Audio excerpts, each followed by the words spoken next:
Calling. Moving. Enjoying. Working. Feeling.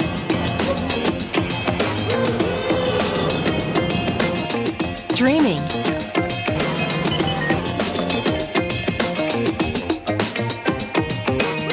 IFEZ.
Smart city is the future of the innovation, and it is not an imagination at all. It will become a reality. So let us imagine what it will look like in the future. And let us imagine what kinds of roles our startups will play in this smart city. Today, we are joined by the experts and professionals in the field of smart city. They will exchange their ideas and experiences. So please stay with us until the end of the symposium. Then, let me invite the Commissioner Lee Won-jae of IFEZ for his opening remark. Commissioner, please.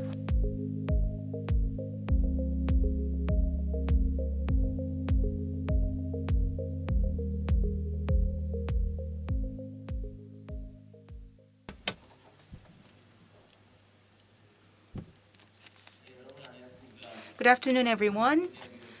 I'm Lee Won-jae, Commissioner of IFEZ. First of all, I'd like to extend my sincere welcome to everyone participating in the 2021 IFEZ Smart City International Symposium, especially Deputy Ambassador Julien Katz of France to Korea and President David Pierre Jalicon of FKCCI. Welcome to IFEZ, Songdo. And I'd also like to thank Her Excellency Fleur Perling, former Minister of the Digital Economy of France, and Director Pascal Hoguet of Capgemini, and also the French Embassy as well as FKCCI staff for becoming one team with IFEZ in preparing for this event, and also all the speakers and discussants at today's symposium. And above all, I would like to extend my welcome and gratitude to those who are participating in this symposium, both home and abroad, online. Recently, global cities around the world are coming out of the COVID crisis to regain dynamism and vitality through new technologies. Through Untech, Metaverse, and healthcare are some of the areas in which emerging technologies are changing our lives rapidly. There's a Korean idiom that goes, stagnant water spoils. So it's like the equivalent of a rolling stone gathers no moss. It means that if we are held up or caught up in our past and refuse to change, then we cannot talk about the future. And I believe that in this process for changing for the future, startups with their challenging ideas and technologies play a pivotal role. And startups are the real drivers of innovation for our cities of the future. Ladies and gentlemen, Incheon has been translating its boundless imagination and potential into reality. And it has become the hub of the global biotech industry and has grown into an exemplary global smart city. In particular, IFEZ within Incheon was built on land reclaimed from the sea, and it has led the introduction of smart city infrastructure to provide a wide range of services for citizens' safety and convenience. And this year, we have established the Smart City Research Center of Stanford University to drive top-quality research collaboration. And in addition,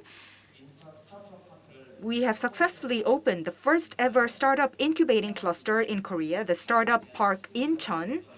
And through this park, we are nurturing and materially supporting innovative companies in the smart city and biotech sectors. Today, we have France with us, and France is well known in Korea for its fashion, high-end fashion and art, but it is also emerging rapidly as the startup hub of Europe. Paris's Station F has become a global center for startups specializing in deep technologies to focus on resolving challenges faced by cities ranging from healthcare to climate change mitigation using smart technology. And at the center of all this is the innovative policies and unsparing effort of the French government and entrepreneurs.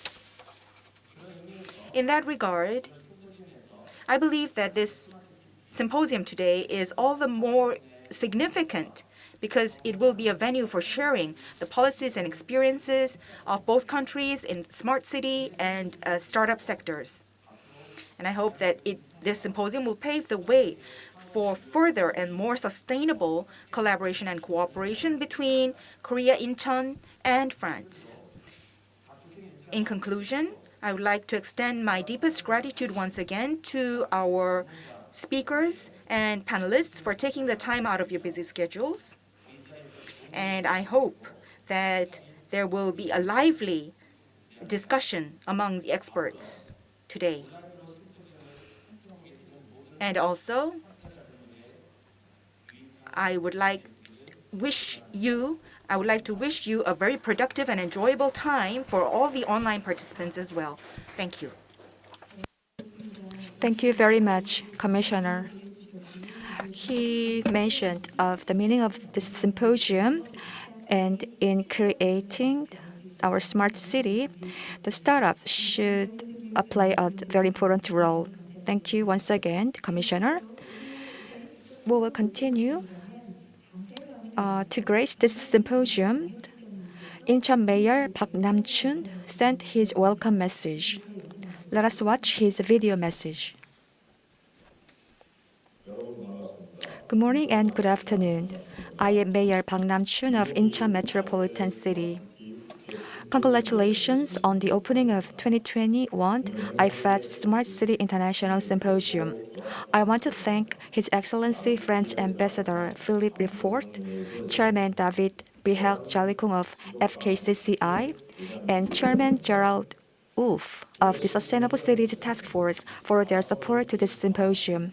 The theme of this symposium is Startup-led Urban Innovation, or Startup-led Innovation for Smart and Sustainable Cities. As you know, Songdo Incheon is a representative smart city of Korea. Along with Incheon Startup Park, a venue to cultivate startups, it drives for a bigger innovation as a future city. I believe that startups, among others, are the future of a city, a nation, and the world, and that a true smart city is where startups can freely experiment their ideas and dreams. This is the future that Songdo Incheon is envisioning. In France, I understand that the policies to support La French Tech, which were led by Miss Flo Fellerang, Former French Minister of SMEs, Innovation and Digital Economy, what an important booster for French startups' growth. This is probably one of the reasons why 60% of French young people dream of starting their own business. Such remarkable policies and experience of France gives us a very important message. In this regard, I think this event will be a very meaningful venue for exchanges and sharing for innovative startups from Incheon, Korea and France to collaborate and grow together within a smart city. Once again, I want to thank the organizers and the participants of the event. I wish you a great time.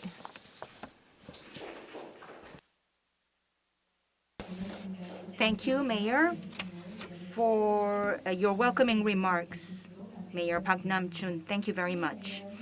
And also, we also have with us some VIPs who are going to be offering their congratulations on the opening of this international symposium. First, we have His Excellency Philippe Rapport, Deputy Vice Minister, Julian Katz, Deputy Ambassador of France to Korea. Please welcome him with a big round of applause.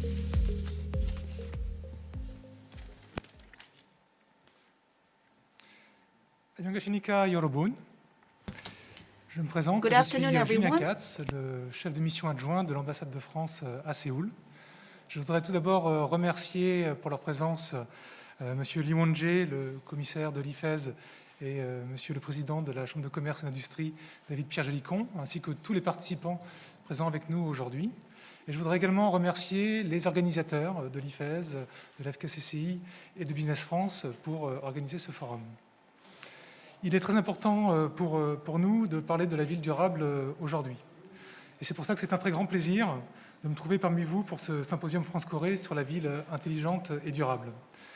C'est également un grand plaisir d'être ici présent à Incheon, car la ville a joué un rôle de pionnière en la matière en Corée.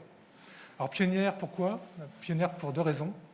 Tout d'abord, la ville d'Incheon-Sigdo a été la première à mettre en place une politique de la ville durable et connectée.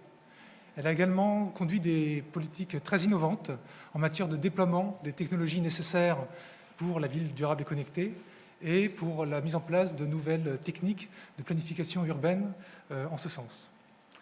Je voudrais souligner le caractère très opportun du moment auquel nous organisons ce symposium. En effet, deux raisons apparaissent immédiatement. La première, c'est que nous sommes en train, collectivement, de sortir de la crise du Covid.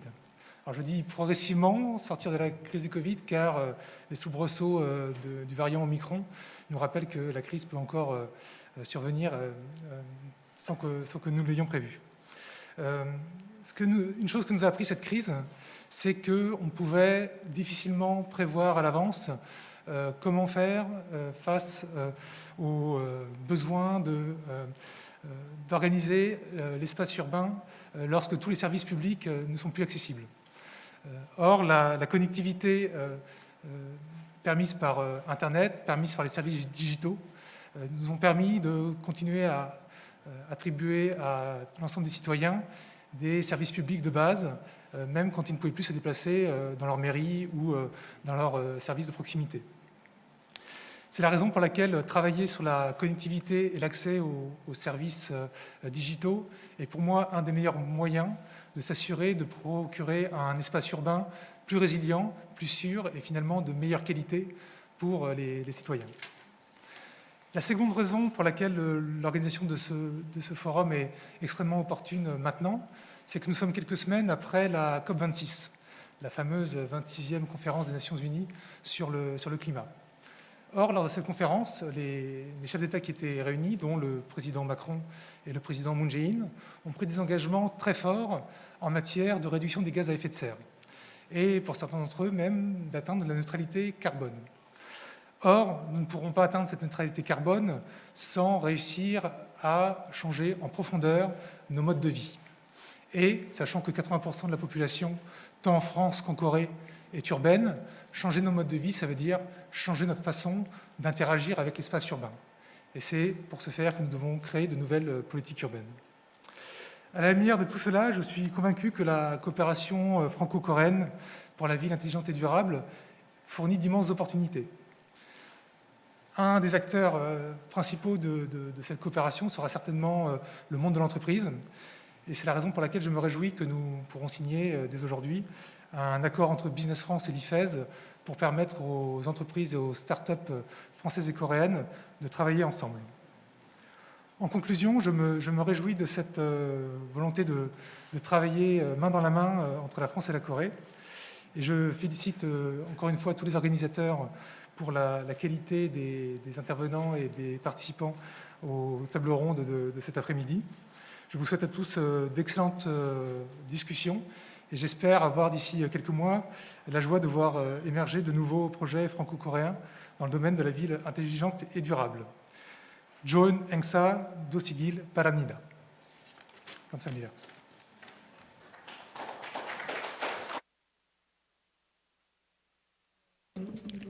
Thank you very much, Deputy Ambassador. While sharing the experiences between the two countries, I hope that the startups of the two countries can build a better future. And Director Kim Bok-han of the Ministry of Land Infrastructure and Transport also wants to congratulate this event. So he joined us via Zoom. Director Kim, please give us your congratulatory message.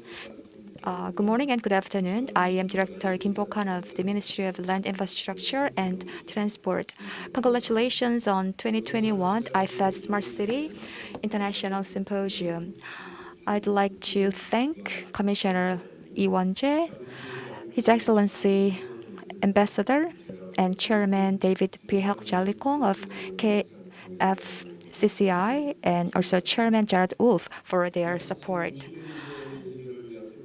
I think that smart city is a solution to the urban problems, and many countries have interest in smart city. In a sense, smart city is a site for experiment and test, and also it is a venue for competition for startups. In this regard, the theme of this symposium, Smart Startup-led Innovation for the Smart and Sustainable Cities, is very meaningful. Smart city is a place where the innovative ideas are realized, so the cutting-edge technology can be combined with the innovative ideas, and they can provide solutions to urban problems. And also, for young people, it can create opportunities for them, and also it can contribute to the economic development. The Korean government, in order to support the development of the startups, are implementing different policies. For example, Startup Alliance is a collaboration space for the startups, and they provide opportunities for growing together. And since 2020, the government has introduced the Smart City Regulation Sandbox in order to provide a grace period for the regulation. Since the introduction of the Regulation Sandbox, 32 innovative services have been approved. And also, since 2021, together with the Ministry of SMEs and Startups, we are providing startups with funding necessary for renting, creating pilot product, and legal consulting. And Smart City Business Center that will be completed next April will provide office and rent housing for startup companies. In France, French tech policies were the very important turning point to make France a country of startups. So this is a very important lesson to Korea.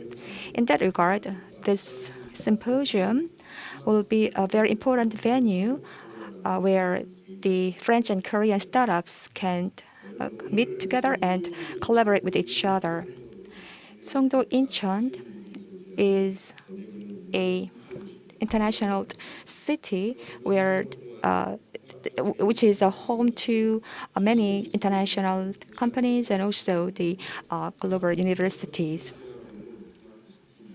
And it is also a representative smart city. In the future, Songdo International City that will be built by the IFEZ will be an important booster and facilitator for innovation. I sincerely thank the speakers and the participants, and I hope that this symposium will contribute to the future of our country. Thank you very much. Yes, thank you for taking the time out of your busy schedules to join us online, real time, to offer your congratulations. You have stressed that we have to break away from regulations to take on the wings of and grow into smart cities, as was just mentioned by Chair Park Nam-chun. This symposium will pave the way for greater collaboration between France and Korea. And in this regard, we also have with us the president of FKCCI, Mr. David Pierre Jolicon. Please welcome him with a big round of applause.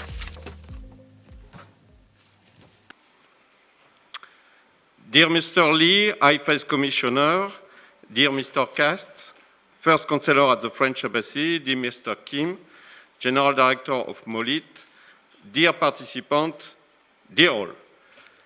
As the Chairman of the French-Korean Chamber of Commerce and Industry, I'm delighted today to congratulate you for this IFEZ Smart City International Symposium, which celebrates smart city initiative and startup ecosystem in France and in Korea, both countries models of excellence by their dynamism and innovative mindset. I am happy to be here in Incheon Economic Free Zone, Songdo, which has become a world reference. Indeed, IFEZ has been the test-bed city for many solutions regarding smart city and will continue to be open to many startups through their incubator, the Incheon Startup Park. I had the chance to meet recently the Korean Minister of SMEs and Startup, Mr. Kwon Chil-sung. We have discussed together not only how to support startups and SMEs based in Korea or in France, but as well their international cooperation, especially to develop green, digital, inclusive societies and economies. Three main pillars of both Korean and French recovery economic plans. It includes, of course, smart city, which represent a paradigm shift in urbanization for the decades to come. By 2050, more than 2/3 of the world population will live in city. Already, by the mid-2000s, the urban population exceeded the rural population. And this phenomenon is only accelerating. This is why it has become key to make our cities more practical, livable, democratical, sustainable, but as well more resilient and healthy, two key values highlighted by the COVID-19 crisis. Smart city also means that new business models with public-private partnership and new opportunities for high-tech companies are emerging in fields such as mobility, security, quality of life, environment, and so on. In this context, international benchmarking and cooperation will allow us to come up with the best solution. A smart city development model vary from country to country and have a lot to learn from each other. This is one of the goals of today's symposium, to present France and Korea's ecosystems, projects, and solutions, which I hope will highlight ways to deepen our collaboration.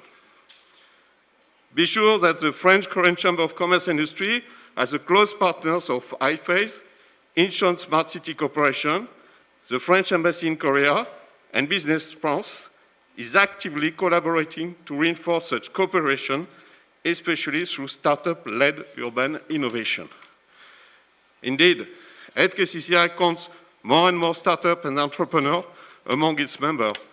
As of now, we are a network of 420 members, the third foreign chamber of commerce in Korea, including 25% of startups and entrepreneurs, which is a record high in our history.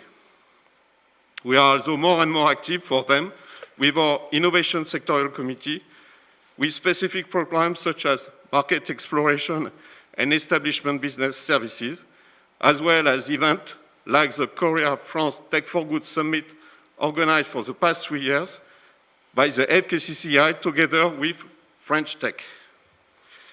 We all know that internationalization is a very challenging phase for startups and that they need specific support. So I'm delighted to see that there are more and more awareness through events like this one to highlight the key role of innovative startups and to support them in their development. I wish today's events and participants success in their endeavors, and I thank you all for your contribution to the French-Korean bilateral relationship and the development of smart city. Thank you.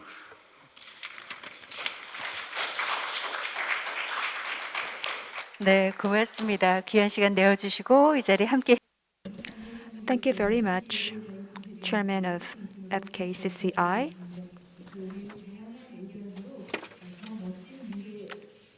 I believe that at this symposium, different ideas will be exchanged to build a better future. There are people who couldn't join us here today, but instead send their encouragement and congratulations via video message. The congratulatory message is sent by Chair Shin Eun-ho of Incheon Metropolitan Council. Let us watch his video message. Nice to meet you all. My name is Shin Eun-ho. I am chair of Incheon Metropolitan Council. On behalf of 3 million Incheon citizens, I sincerely congratulate on the opening of 2021 IFEZ Smart City International Symposium. I'd like to thank Commissioner Lee for his support for this symposium. I also want to thank Mayor Park Nam-chun of Incheon Metropolitan City, His Excellency Ambassador Philip Report, Chairman David Rihel Jalikong of FKCCI, Chairman Gerhard Wolf for their presence and on and offline. A French saying goes, old friendship doesn't rust. Likewise, Korea and France have a long history of friendship that dates back 135 years. This event will be a meaningful moment to strengthen the bilateral cooperation between the two nations concerning startups and smart cities. Incheon is a global city that strives for innovation of startups and smart city. It won the call for host by the Ministry of SMEs and Startups in 2019, and as a result, built Incheon Startup Park, the nation's first startup park, with 12.1 billion won of the state fund and 12.1 billion won of the city fund. The city's smart city project was also selected by the Smart City Demonstration Program of the Ministry of Transport in 2020 and is working on demand-responsive public transport system with 10 billion won of the state fund. I sincerely hope that through the LOI signing between IFEZ Authority and Business France, this symposium will open a new chapter in the diplomatic relations between the two countries, which are marked by friendship and economic cooperation. Incheon Metropolitan Council will continue to support and pay great interest in order to ensure that the future of innovation that will be created by Incheon and France can lead to the meaningful gains in friendship and economic development of the two countries. Thank you. Yes, thank you, Chair Shin Eun-ho, for delivering that promise of Incheon being together with all of us in striving for smart cities. Those participating online have posted their remarks, such as thank you for organizing this very important symposium, and I hope that, and another participant said online that they are very pleased that Incheon we are holding the symposium in a city that is famous for incubating startups. And we also have with us today Mr. Gerard Wolf, Chair of the Dear Sustainable Commissioner, Cities Task dear Force representative team in of the France. French ambassador, dear chairman of the French-Korean Chamber of Commerce, dear chair, chairman, and other excellencies, ladies and gentlemen. My name is Gérard Wolf. I'm the chairman of the Task Force on Sustainable Cities within MEDEF International, the French private sector organization. And also I'm the special advisor to the Minister of Foreign Affairs for Sustainable Cities. I have the privilege of making this short message to thank you for organizing this seminar, to this symposium, to thank you also for looking for better cooperation with French private sector and also the public stakeholders. A few things about sustainable cities in the spirit, I would say, of what the Korean president said in COP26, where I was leading a delegation also. He said, it is not easy for a country, but Korea people have decided that it is time for action now. And I think that together we all think that it is time for action. It is time for more neutral, carbon neutral cities, for more smart cities. In this way, I would say, we consider three things are absolutely major.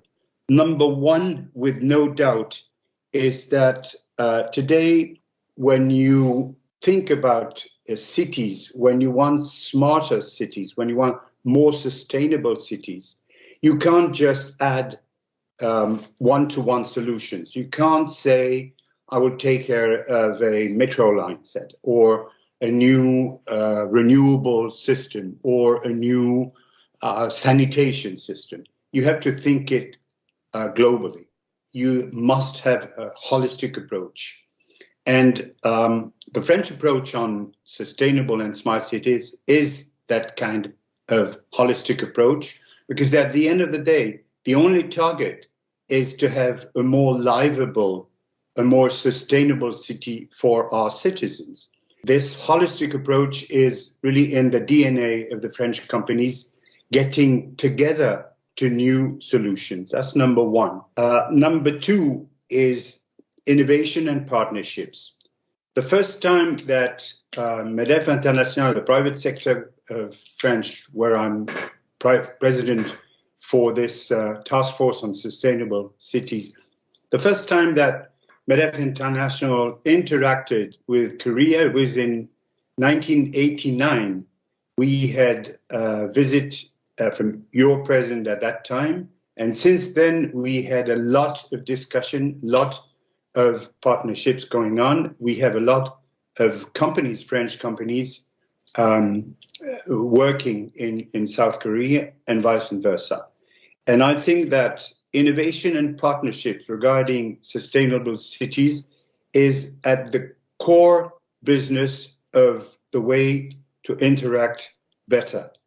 In particular, in two sectors regarding the, let's say, the more sustainable and smart city. Number one, it's transportation.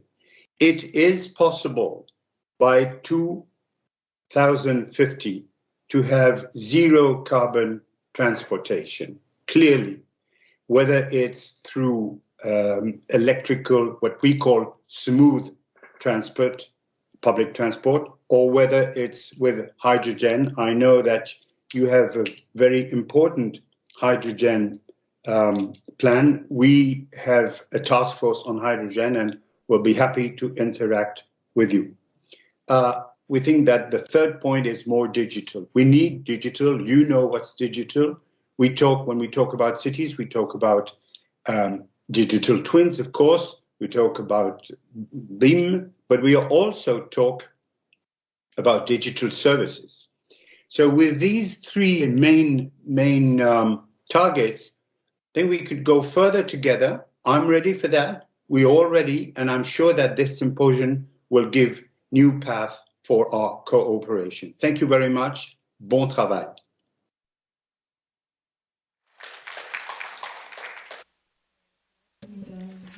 Thank you very much, Chairman. As you said, smart city for the greener the future will be one of the answers we have to find. Once again, thank you for the congratulatory speech.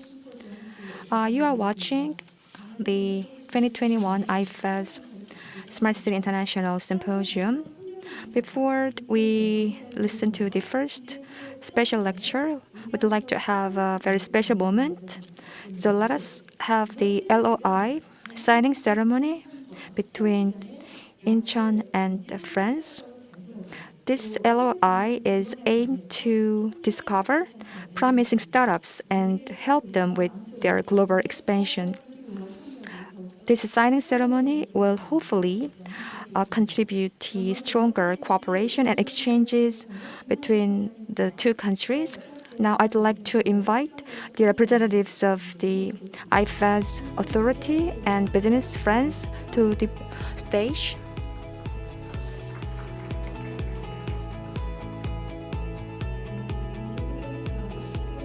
Commissioner Lee and Mr. Silver are coming to the stage to sign the LOI.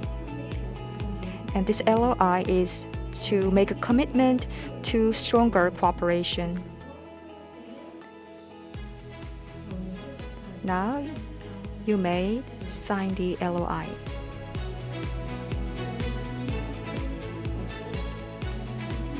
For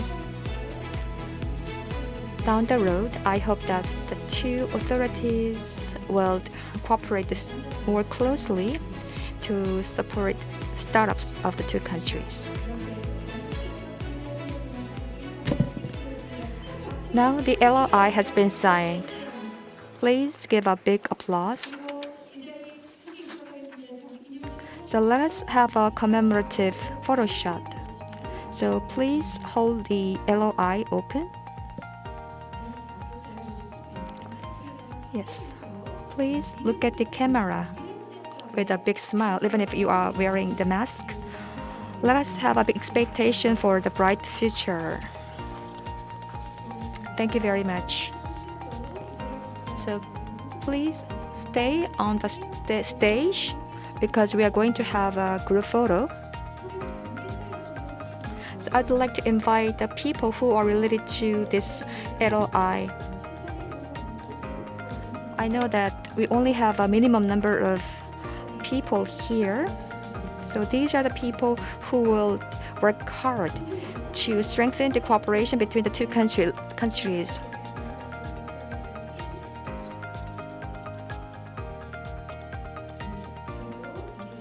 And then I would like to invite the people related to this LOI.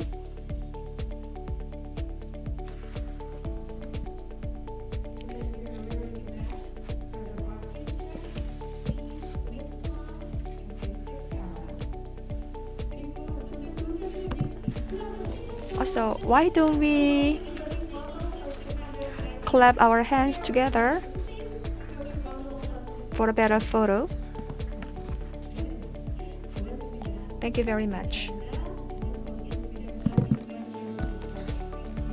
Now you may go back to your seats.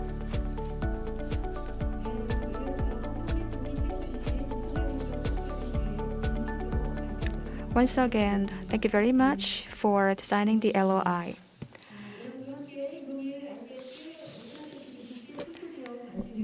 Now that you're watching the 2021 IFEZ Smart City International Symposium, there will be the special lecture. There are some people who come to mind when we think about startups and smart cities, and especially smart startups in France. And one of them is Her Excellency Frank Fellerang, the former Minister of SMEs, Innovation, and the Digital Economy. And she herself is personally involved in investing and nurturing startups in Europe. So please, let's hear from Yes, her. absolutely. Thank you for inviting me to the symposium. So Corelia Capital is a venture capital fund that was created 5 years ago that has now 350 million euros under management, asset under management, investing mostly in tech, so broadly in tech, so no sectorial focus. We invest all over Europe. For the moment, we have participations in 7 European countries. And so we're generalists. We invest whenever we feel that there's a big potential for the company to become a regional champion in Europe. When there's a tech angle, so there must be some digital or tech angle. And also we try to work with the portfolio companies on an Asian angle, which means that we focus on companies that want to become global and that have a special interest in developing synergies with Asia and especially with Korea to start with. So that's what we're doing. And for the smart city aspect, of course, so because it seems to us a very important trend. I mean, the way we go to work, the way we use public transportation, the way we live, the way we inhabit the buildings, the way we build things, the way we build apartments, houses, etc. All this has been really disrupted by the digital revolution. So now a lot of the things are changing. And we've seen a massive acceleration during the pandemic, during the COVID crisis, especially in health, in e-commerce. So everything, kind of services that when you live in an urban environment, you will need. So I think smart cities, and I remember visiting, visiting Songdo, not so far from Incheon a long time ago, which was supposed to be a sort of laboratory in Korea for smart cities. So for us, we consider that we have 2 or 3 investments that are close to the smart city environments.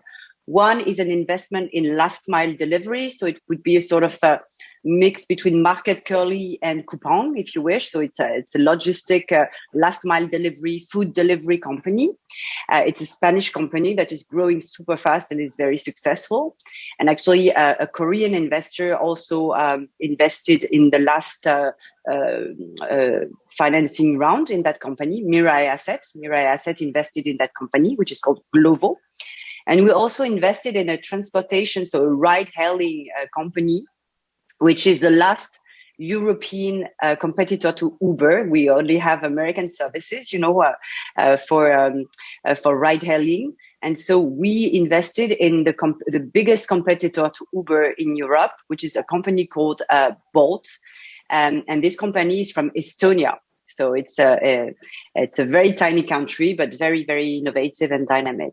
So we consider that these, investments are close to the smart city environment because they are in the e-commerce space, and we believe that marketplaces are becoming super important for cities like Seoul or Paris, where people work a lot and they don't have much time to run errands, etc. So delivery. Marketplaces, everything that is related to e-commerce will become more and more important. And also ride-hailing is also important because it's the way you go to work, you go to one place or the other. And we feel that the model where everybody owned his own car, is something that is becoming obsolete. And that now people will use a combination of public transportation, ride-hailing companies like Tada, for example, in Korea. So there will be a more distributed mix between means of transportation. So these are 2 examples that we consider sort of smart city related. So I think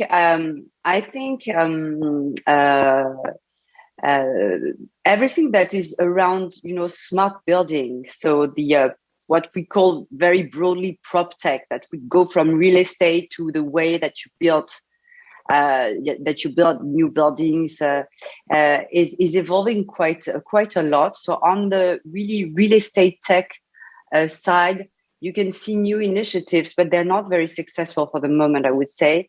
that try to embrace the new trends in the way Gen Z or millennials intend to live. So we see now, as for the cars, actually, car sharing has become a new trend. Now, flat sharing seems to become a sort of micro trend. And so some new startups have developed, and they try to be sort of, how could I say, sort of rework, but of co-living. So it's basically co-living startups. They identify apartments and they furnish them, they refurbish them, and they try to create a sort of apartment as a service kind of application, where you will be co-living with other people. But then, for some people today, it feels a bit lonely to be alone in a small apartment, in a very tiny apartment. So this startup, they try to, embrace a sort of sociological change in the way people want to live, in a private property. So they're working on that, but it's not really booming right now. I saw a lot of initiatives like that, but I didn't see any that was becoming hugely successful, because probably, it has a lot to do with our habits concerning privacy, etc. So maybe the mindset is not really totally ready yet to change the way we live in our apartments. But that's an interesting trend. On the real estate market, it's also interesting to see people who try to disrupt this market, which is still very old-fashioned. So basically, it's classified. On one hand, you see a lot of marketplaces trying to attract, the ads for the announcement of places to rent or places to buy. But it's still a bit old-fashioned. It's still a bit of an old-fashioned organization of the market. So I can see, startups who start to try to disrupt the real estate agency business, also by proposing, to take much lower fees, because the commission or the fees that are taken by the real estate whenever they rent something or they sell something is super, super high in France. So they are trying to disrupt a bit the business model, but it's the same. It's not totally, the market fit is not totally sure yet, but it's interesting to see that. And then on the much more technological side, you see a lot of architects now working, with BIM, with new technologies, to address the challenges of preparing the construction, a big construction project. So you see a lot of technology now in 3D mapping, etc., coming into the very technical aspect of construction, actually. So these are trends that I can see. But of course, we were mentioning earlier the COVID crisis. I think that the COVID, with the lockdowns, with the difficulties to move around in the city, has created a huge, has given a lot of new opportunities for services, like I was mentioning, e-commerce, but last mile delivery as well. Probably health tech. Health tech is a different sector altogether, but it's related to the way you need basic services around the place where you live or the place where you work. So I think there have been major changes that will accelerate the need to think about the city in a different way than we used to do now.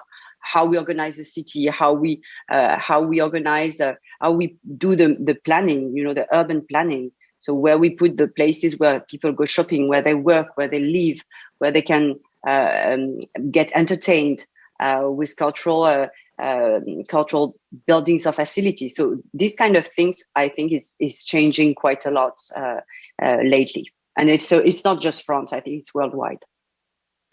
Yeah, so I think some developments were very easy to expect or to anticipate. I was speaking about last mile delivery or food delivery, for example. That was very obvious that because people were locked down and would not be allowed to go to the supermarket, then delivery would surge and would develop massively. So that's exactly what happened. But it was easy to anticipate. But now there are some quite interesting success stories now in France, for example, in Europe, because people spend much more time at home and had to, work remote. So of course, the development of the video conferencing tools, competitors to Zoom or these kind of services also developed a lot. So all the remote working tools developed also a lot, but that was also very easy to anticipate. Then I see something that is quite interesting is because people spend much more time at home. They probably became more concerned by their environment at home, and they wanted to make their apartments, their houses better. They wanted to do it yourself. So you saw during this period, companies like a company in France that recently raised a nice Series C round, I think. It's a marketplace for artworks actually. So it's a marketplace for affordable art. So you can buy unique collectibles or unique pieces by photographers, by painters, etc. And then you can order it and put it in your home. And this company is doing super well. The growth is amazing because people are, they look around themselves in their homes and they want just it to be nicer. So these kind of marketplaces, and the same goes for furniture. One of my friends has created a very exclusive, very high-end marketplace for furniture. The turnover of that company went from, almost nothing to 10 million in just 1 year because people felt that they wanted to furnish their homes, buy new stuff, etc. So this kind of thing was not so easy to anticipate because it was not necessarily, an obvious consequence of the virus, but it happened. So that's, these kind of examples. And I think it's, I was talking about health tech, but obviously there was a lot of hurdles in France for a company like Doctolib, which is a company that organizes the appointments for GPs, so for doctors. When you want to make an appointment in France with a GP, it used to be very complicated because you had to call and then you had to look in your agenda. It was super complicated. And Doctolib is actually the platform where you can book, cancel, modify your reservations, your bookings, with the GP online. It's super well organized. And they also wanted to offer telemedicine services. And telemedicine was not, penetrating the French market very easily because of a lot of legacy issues. And then, of course, during this COVID crisis, telemedicine became very, very successful because people had no choice, or it was much more convenient to do to have a conversation with a doctor on Skype rather than, going outside when it was forbidden. So, these kind of evolutions were forced by the COVID. They were probably, low signal trends. So there was going to happen anyway, but the COVID has really accelerated, I think, this kind of thing. And then I think one of the trends that for me is super interesting right now is everything that has to do with the metaverse, because also this during this COVID crisis, and we had to spend more time alone or actually not socially isolated. I think this gave the perfect environment for the development of, metaverse on gaming, on social networks. And I see that it's a very, very strong development where luxury brands, where, entertainment companies will be super interested in what's going on in that field, where you will be able maybe to organize tomorrow hybrid events like, going to a concert, a K-pop concert, and then part of it can be an experience that you can have at home, but with a virtual reality and almost the feeling that you're participating in a real event. And some people will be in person in a concert hall, for example. So I can see that this metaverse, virtual reality space is probably going to develop even more because of this COVID circumstances. And also, it's not only for entertainment, but, I'm sitting in a lot of boards in companies, but sometimes we have boards with people who are in Asia, in the US, and in Europe. Maybe, metaverse or will give us a possibility to be in a sort of more better or immersive reality and have the feeling that we're really together and we will be able to interact much more nicely and in a fluid way than on Zoom, which is a bit complicated now that we have the experience. So I think, this metaverse developments are super interesting, and I think they're partly correlated with the COVID crisis. So the others are more, I would say, more B2C companies, related to e-commerce, but they would not really be. They would be related to what I told you earlier. So the development of e-commerce being one of the side effects of the lockdowns and of the pandemic. So one of them is a big platform for secondhand goods. So what we call C2C platform. So it's part of the circular economy, and I think it's an interesting trend as well.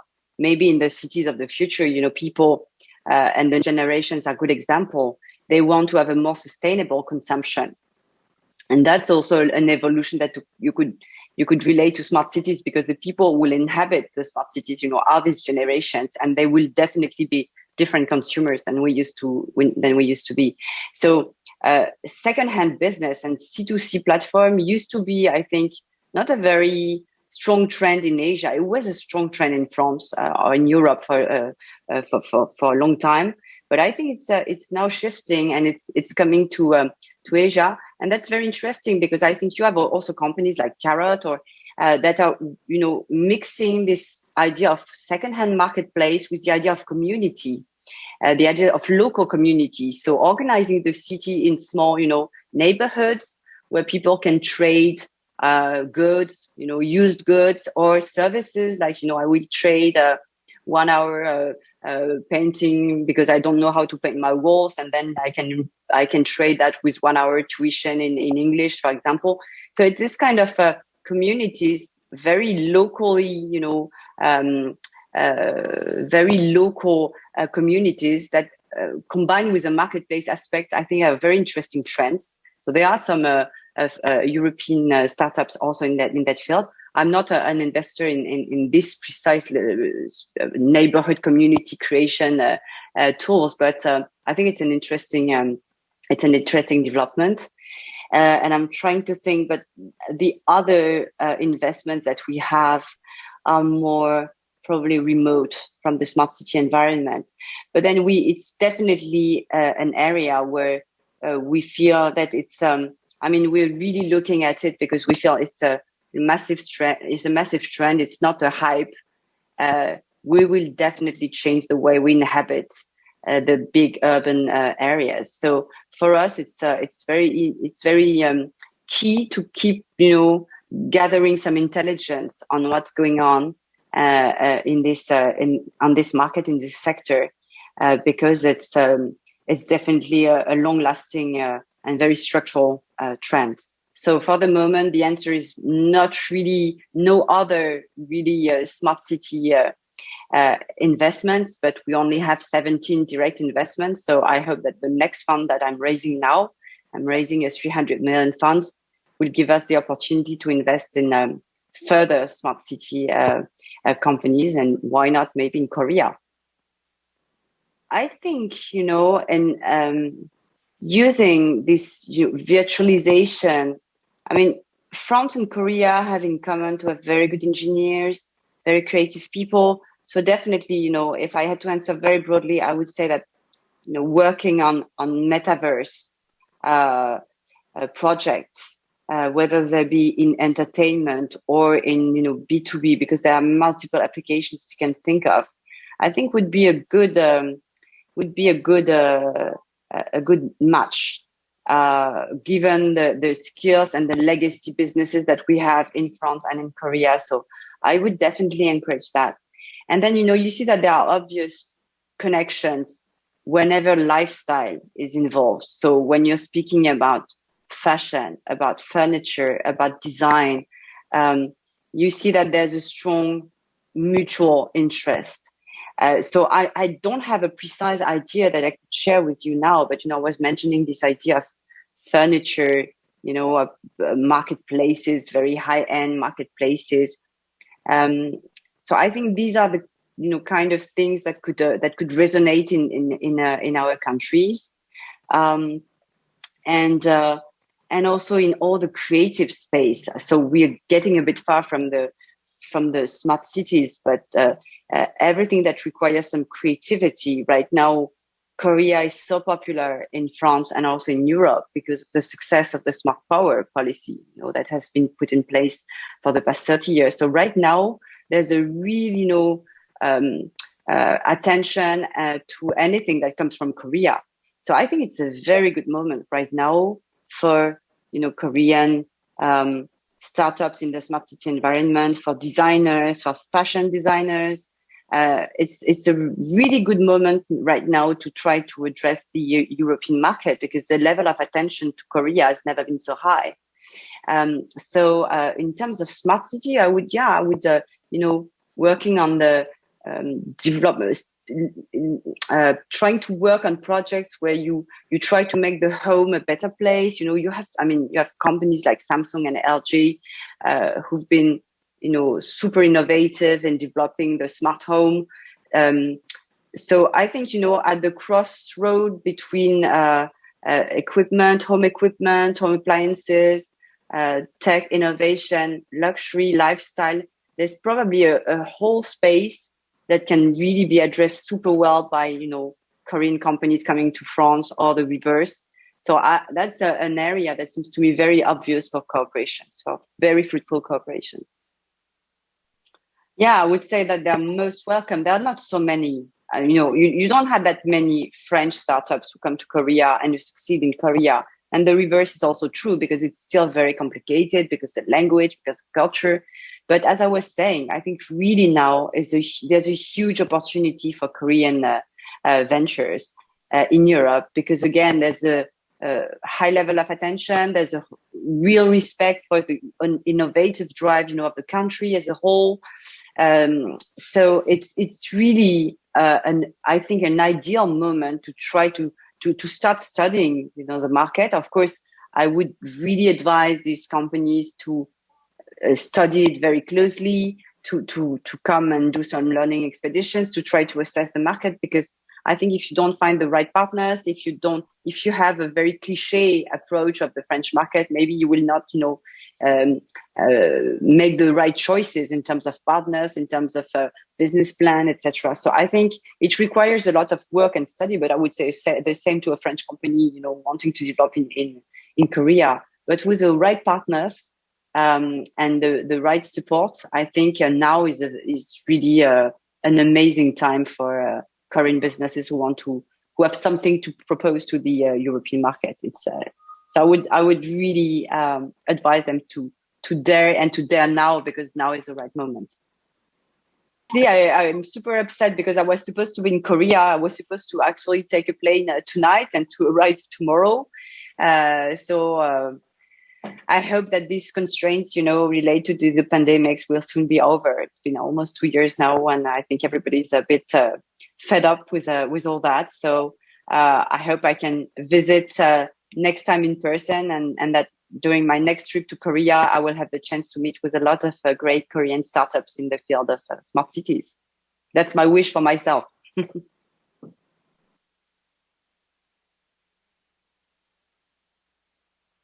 Yes, thank you very much. I don't know how you felt about this keynote speech by the former Minister of SME innovation and the digital economy. She has also provided advice on Korean startups and how they can develop in the future. And I'm sure that the rest of the program today will be just as productive and helpful. We have with us the next keynote speech by Mr. Pascal Auguet, who is the head of OnePoint, as well as professor of civil engineering. So could you start? Hello, everyone. Hope you can hear me correctly. So my name is Pascal Auguet. I'm a Smart City Project Director at OnePoint and also a teacher for the ME Master's degree at École des Ponts Paris Tech. It's a great pleasure to be with you today and participate in this great event. My purpose during this presentation is to highlight the current challenges of the smart city from the point of view of education and skills. And in the second part of my presentation, I will illustrate this through a project that we are leading for medium-sized city here in France. But first of all, I'd like to say a few words about one point. We are basically a French company of some 2,500 people with a turnover of 300 million euros. And beyond France, we have some international establishments in Europe, Asia, North America, and Oceania. Our baseline is beyond the obvious. We define ourselves as architects of companies and public sector transformation. The particularity of one point is its ability to address requirements from end to end, from strategy to change management, from service design to deployment. We work in particular on the teams of data, platforms, design, and super collectives. For more than 2 years now, I have been supporting École des Ponts Paris Tech in the AMEUR Master's program, which focuses on spatial planning and urban development. I specifically cover in my courses the digital technologies related to smart cities disciplines. École des Ponts Paris Tech is some kind of an old lady because it was created in 1747, so a long time ago. It is a leading higher school and research institution that welcomes about 1,900 students each year, and it's located in Paris area. École des Ponts Paris Tech has the particularity of working in close collaboration with companies to constantly adapt the programs to the market requirements. Some 1,200 teachers or lecturers, including professionals like me, develop teaching programs for the benefits of students. The school fully integrates the themes of ecological and climate transition in its courses. In some way, these subjects are now part of the school's DNA. And the school has also set up active international collaborations in Asia, America, and Europe. With regard to Smart City, École des Ponts Paris Tech proposes 4 different masters. In addition to the base of subject that is taught, each master addresses the challenges of the city linked to digital technology, transitions, and society. This transversal approach provides students with a background, enabling them to understand the current and future challenges of the city and the territories. Collaborative methodologies, analysis tools, and design thinking approaches are also used extensively during training. Now, let's talk about smart city. And first of all, what is smart city? Well, today the term smart city generates a lot of debates, and it is less and less accepted by municipalities themselves. Many people see it as a technocentric view of the city. This is why I made my own definition, which I share with you here. And there are 2 main points in this definition. The first point is that the smart city has to put people as human at the center. And the second is that technologies, if there are any, must generate a positive impact on the 3 Ps, which are people, planet, and profit. Let us remember, by the way, that the smart city can also be low-tech. For instance, when micro-urban forests are planted to create islands of freshness, or when collective gardens are planted in the middle of living quarters. However, this definition means that the smart city calls for a vast amount of different skills and know-how. First of all, we have the foundations, which consist in providing for the basic needs of the city. For instance, the living environment, housing, water, waste management, mobility, energy systems, and so on. Second, it's a question of taking into account the challenges of transitions, which cannot be escaped today, such as climate, renewable energy, clean materials, recycling of materials, resilience of the city, etc., etc. Third, skills are needed to leverage digital technology for value-added use cases in a responsible way for more services, for optimized management of resources, for savings, for more efficient operational services by technical staffs, for instance. Some example, applications which optimize the routes of waste trucks or facilitate your parking in town or allow energy to be shared for self-consumption. There are a very huge number of use cases that digital can address. And finally, on the top of the pyramid, because it's about people and society, smart city requires skills in sovereignty, public policies, ethics, legal matters, data governance, and so on. For instance, nudging is a human science which is widely used in urban infrastructures and public spaces. Another example is the failure, for instance, of Sidewall Labs in Toronto, Canada. It was largely linked to this area of expertise, in this case, data governance and ethics, that should be addressed as a priority when working on a smart city project. Okay, so now that I have given this big view and made this observation, I'm going to illustrate this presentation with a concrete example of a project which is taking place right now in the city of La Rochelle in France. So where is La Rochelle? It's a city located on the Atlantic coast.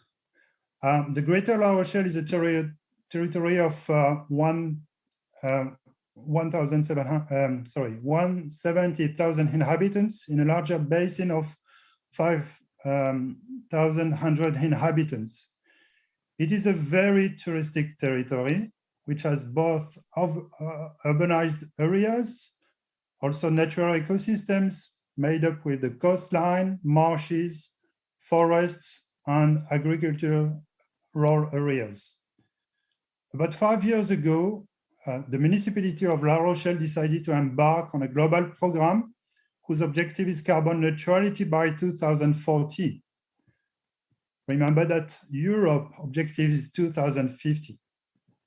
This program is carried out along 4 directions. First of all, reduce GHG emissions. Second, increase the carbon sequestration capacity. Third, accelerate projects related to ecological transition. And fourth, pilot the program by exploiting the data as close as possible to the projects. As you can imagine, the zero carbon program results in construction sites and new infrastructures, and also in the support of the inhabitants and local businesses. And it was decided to set up a digital management system. This is how the Territorial Data Platform project was born, and it was launched 2 months ago. So, what is this project? What is it about? The Territorial Data Platform is a project started 2 months ago, and we are currently running the design phase. The project is part of the overall program and supports each theme of the program. Use cases are defined or will be to manage or accelerate the program. For instance, the platform will use open data or satellite data or data owned by the city itself to measure the carbon sequestration capacity of natural ecosystems and decide on the best scenario to increase this capacity. Another use case consists of measuring the impact of the production of renewable energy, such as photovoltaic energy, solar energy, for the collective self-consumption of a district, and the production of hydrogen for public transport and shared hydrogen bicycles. Residents will be able to participate directly in the project through the possibility of providing personal data with consent. This is what we call self-data. For instance, personal mobility data will be shared with the city to enable optimized shared mobility plans. The data will be anonymized to be used in algorithms and provide KPIs. The project has other particularities which are very specific. First of all, it's an open source project. A large part of the software code will be deposited in the commons. The project prioritizes a requirement for green IT. Eco-design methodologies will be used for green digital technology. And finally, a scientific and ethics committee made up of academics and experts supports us in the process. So this is typically a program and a project that illustrates the wide range of skills that is required to run a smart city project. That's why I wanted to illustrate my purpose with this very, very interesting project. Okay, I'm coming now at the end of my presentation. I hope that this quick presentation of La Rochelle project will have enabled you to put into perspective the vast range of skills the smart city project requires and that we have discussed in the first part of this presentation, and also the place and value proposal of digital in this kind of projects. I hope you enjoyed this presentation. Thank you for your attention. I wish you an excellent symposium and also a very nice day. Thank you for your attention.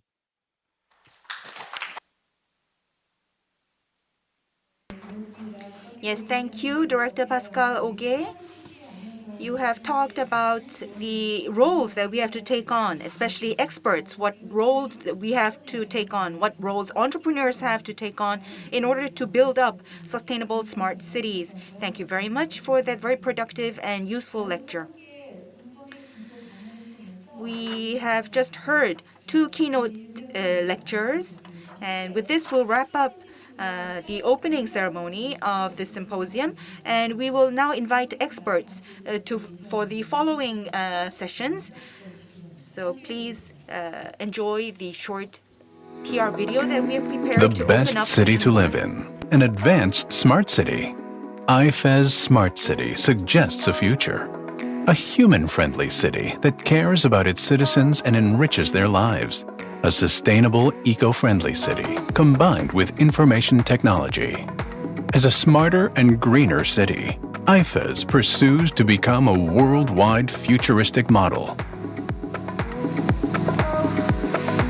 Greener city that aims for carbon zero. IFEZ has already grown to be the world's largest hub of bio-industries, and has also come to the forefront as a new hub of education, healthcare, tourism, and distribution. Numerous global businesses are taking place in the fields of IT and new materials. And as the center of the bio-industry, IFEZ is leading the world. IFEZ is evolving into a smarter and greener city. Smart Disaster Safety Crime Prevention System. IFEZ integrates smart city services based on hyper-connected networks and manage them 24 hours in its 3 areas of Songdo, Yeongjong, and Cheongna. The Smart Disaster Security and Crime Prevention Systems is controlled remotely under the supervision of specialists. In case of emergency, various information of the city is collected to promptly respond to the situation.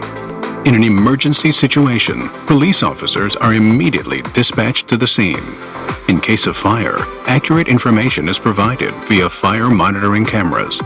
Vehicles in questions can be identified via the license plate recognition system.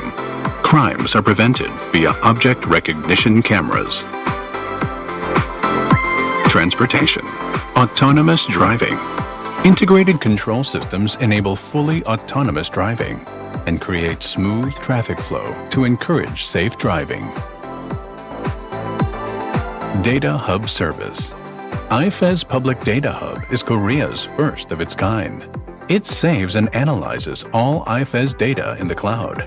Those data are provided to be used when companies develop innovative technologies. Smart Bus Shelter. Smart bus shelters are run on the Smart City platform developed by IFEZ. They are not just bus stops for waiting, but convenient and safe places. Intelligence Building System. In the IFEZ Smart City, the intelligence system is applied to the buildings and houses, collecting and analyzing various data ranging from security, heating and cooling management, electricity, water supply, to parking and indoor air quality. Then, the system provides the processed information. Environment Service. Environment data is also provided to the citizens, based on the analysis of real-time weather observations and road sensor data. IFEZ is an eco-friendly city where 40% of its area is green space and where residents can enjoy relaxing and leisurely lifestyle. Smart City is not a trend, but a daily life to IFEZ citizens. Incheon Startup Park. Since 2003, IFEZ has grown to be a world-class free economic zone based on innovativeness and creativity. Combining the accumulated experience and competence of a smart city business with governmental support, Incheon Startup Park was established to foster creative startup companies. Incheon Startup Park offers generous support for starting a business, demonstration projects, investment programs, and global expansions, so that startup companies in Incheon with limitless potentials can achieve their dreams. In the future, cities, companies, and citizens will grow rapidly together within IFEZ's smart platform. And it is IFEZ Smart City's mission to develop into an even more advanced smart city. A place that globalizes your life's values in a smarter way. This is IFEZ, the global business frontier.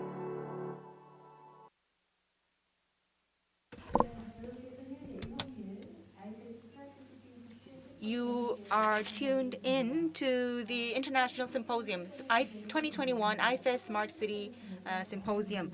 We will now begin session 1 of part 2 of the symposium. Part 2 of the symposium is based on startup-led smart city innovation, and the theme for session 1 is urban planning and policies. We have with us 3 presenters as well as panelists. First of all, we would like to invite someone from the Ministry of Environment and Territorial Cohesion, Mr. Hervé Guillaume, who is with us online despite the late hour in France. Would you like to start your presentation, sir? Yes, thank you very much for your introduction. I'm very happy to participate to this symposium today on smart and sustainable cities. In France, I share my screen first.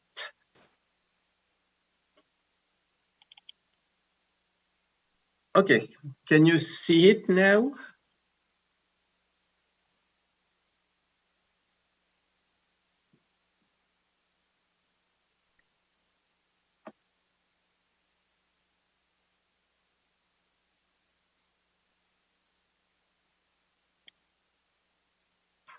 Okay, thank you very much. In France, we don't have urban policies based on smart city. Mr. Auguet has explained our view on this restrictive term of smart to qualify a city. Our objective in French policies is to have sustainable cities. That means sustainable, resilient, green, smart, and inclusive cities. For us, smart is a tool more than an objective. We have the will to have cities and more largely territories in line with our objectives to fight against climate change, with territories having plans for low carbon strategies and energy efficiency policies. One of our main goals is to have also inclusive city with social mixity, with new forms of governance of cities, associating citizens and NGO to co-construct the cities. One of our major items is that there is no sustainable city without sustainable territories around it. We have 5 main policies and programs to promote sustainable and smart cities in France. I will present you those five programs. The first program is called Ecocité, Ecocities. It has been launched more than 10 years ago, but with great success in France, with more than 31 metropolis or big cities having plans to develop technological innovations. You can see some of examples of ecological transition innovation realized with this program.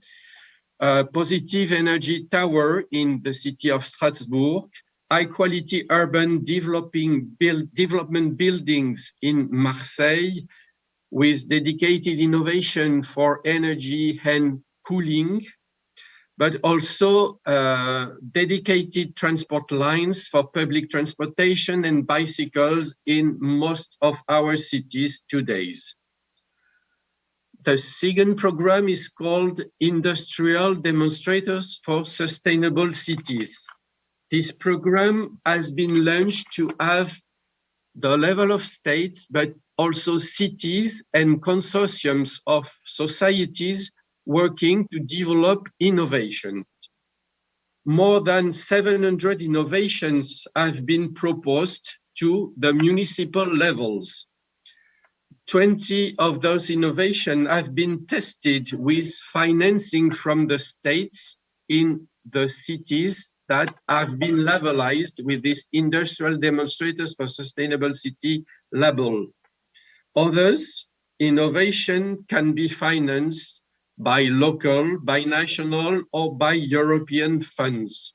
They all contribute to energetical transition, ecological transition, and low carbon transition of territories. One example of one of industrial demonstrator for sustainable city in Marseille, in one of the most deprived area of France, a former friche that wasn't used and that is now a very active commercial, but also housing center for this southern city of Marseille. One of the innovation tested in this district is the use of seawater to have cooling or heating of all this district. And it has given very good results, and it is duplicated today in other coastal areas of France. One another very important project in France is what we call Eco-Quartier, which means eco-districts. It is a program launched on the municipal level. Mayors have to engage in 20 commitments on how to develop new urban areas or how to upgrade existing cities. Mayors have to take commitments on how to manage the project, how to develop good living environment and good practices, uses for citizens, how to have territorial developments of economy and also social activities, and how to be in line with our climate change engagements and how to preserve nature. There are 4 levels for labelization of eco-districts in France. When the mayor signs the engagement of the national charter, when the first works are launched, when the works are ended, and after an evaluation for 3 years after the end of the work on this district.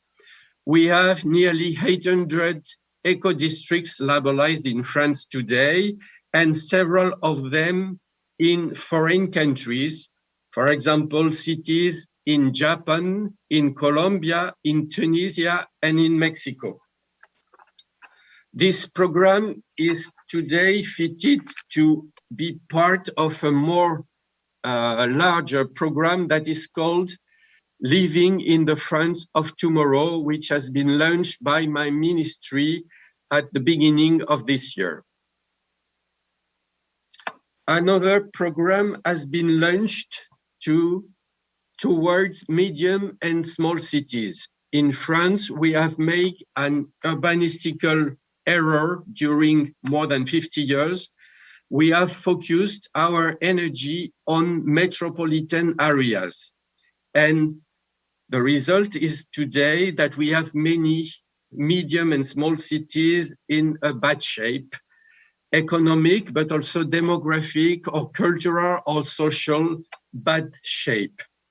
This program, which is called Action Cœur de Ville, which means Action Heart of Cities, is based on urban renewal of city centers with an objective to reduce soil artificialization, to improve housing conditions, to bring back offices, shops in city centers.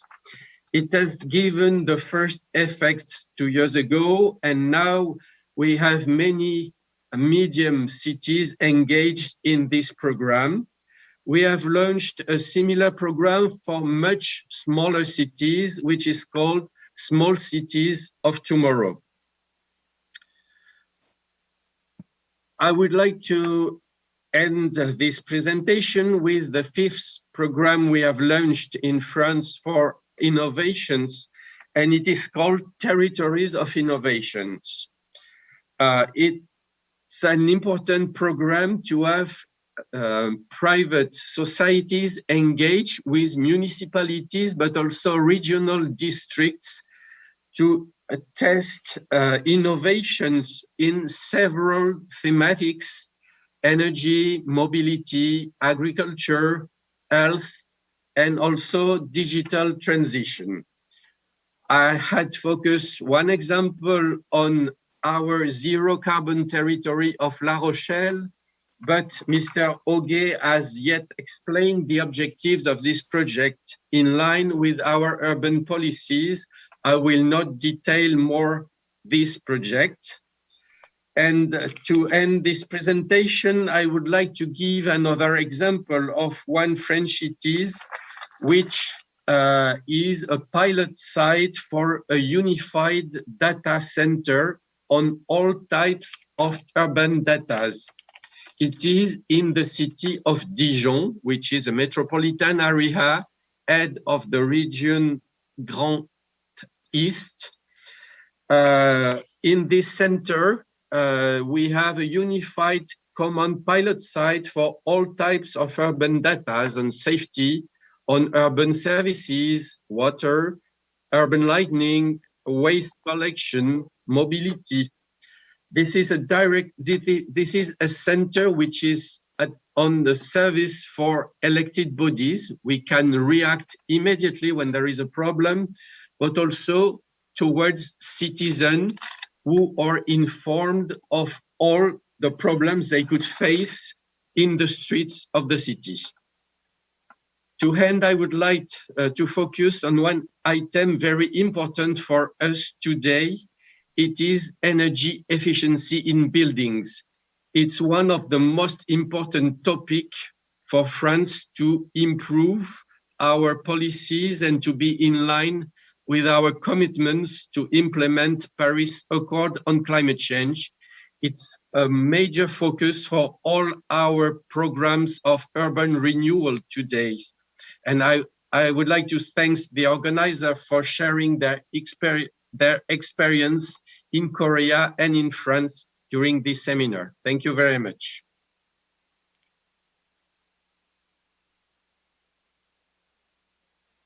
Yes, thank you very much. Mr. Hervé Bourguignon of the Ministry of Environment and Territorial Cohesion for sharing with us the policies in France for smart cities. I think it was a very useful presentation for those of us in Korea. Once again, a big thank you to Mr. Hervé Bourguignon. And we will now move into the second presentation of session 1. We have a presentation from someone from Incheon Global Campus, Mr. Yoo Byung-yoon. And he will be talking about IFEZ, the urban planning history and strategic focus of IFEZ. Please welcome Mr. Yoo Byung-yoon with a round of applause. Hello. I'm the CEO of the Steering Committee and Foundation of the Incheon Global Campus. Since the launching of IFEZ in 2003, I have been in charge of policies and development policies. And until the end of last year, I have been a public servant in Incheon City. And I am very grateful for this very lucky career that I had. And I'm very happy and honored to be making this presentation on the history and strategies of IFEZ at this symposium today. The next slide. This is the overview of my presentation. I will be giving you an overview of IFEZ, its developmental history and strategies, and I will be concluding with the direction for the future for a sustainable IFEZ.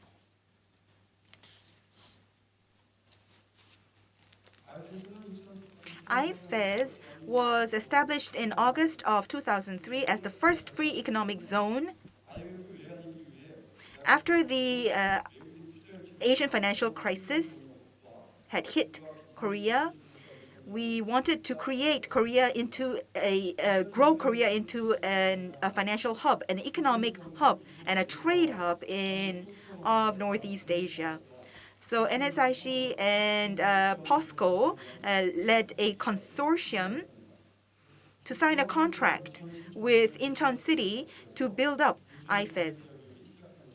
And so it was through entrepreneurial motivation as well as the city planners and administrative will and commitment that the IFEZ was established, and it is continuing to attract investment as well as tenant companies. The IFEZ is divided into Yeongjong, Cheongna, and Songdo, and altogether it is bigger in area than Manhattan. And we have delayed or postponed the project duration to 2030 because of different circumstances, and we have a very big budget. Yeongjong and Cheongna are connected by Yeongjong Bridge, and Songdo and Cheongna are connected by the circular highway expressway.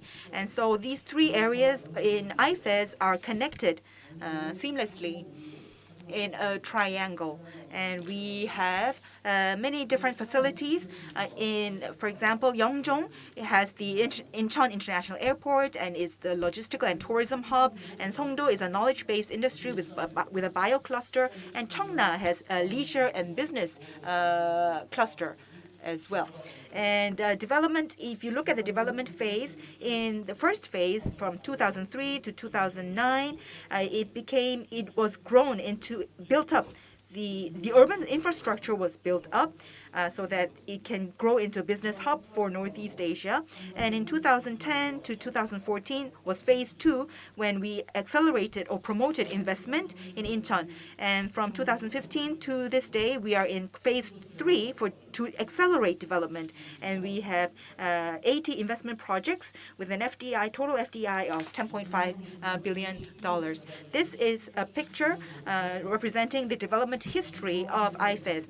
This is a map of the pre-IFEZ area, from 1979 to 1998. In 1979, Songdo New Town Development Plan was established by Incheon City and Korea Maritime and Port Administration to build a new Songdo port and residential area. But this was changed. This initiative was changed and the development strategy was changed from building a bed town to building an information city. And so this laid the foundation for IFEZ. And the Songdo Reclamation Project was started, and we came up with a tri-port strategy. So three ports, the seaport in Incheon Port, which is the Incheon Port, and the airport in Yeongjong, and the teleport in Songdo, form the tri-ports of IFEZ. In 1999, the reclamation project began for districts 2 and 4 in Songdo. And so these are pictures showing how geographically, strategically located Songdo, Yeongjong, and Cheongna are.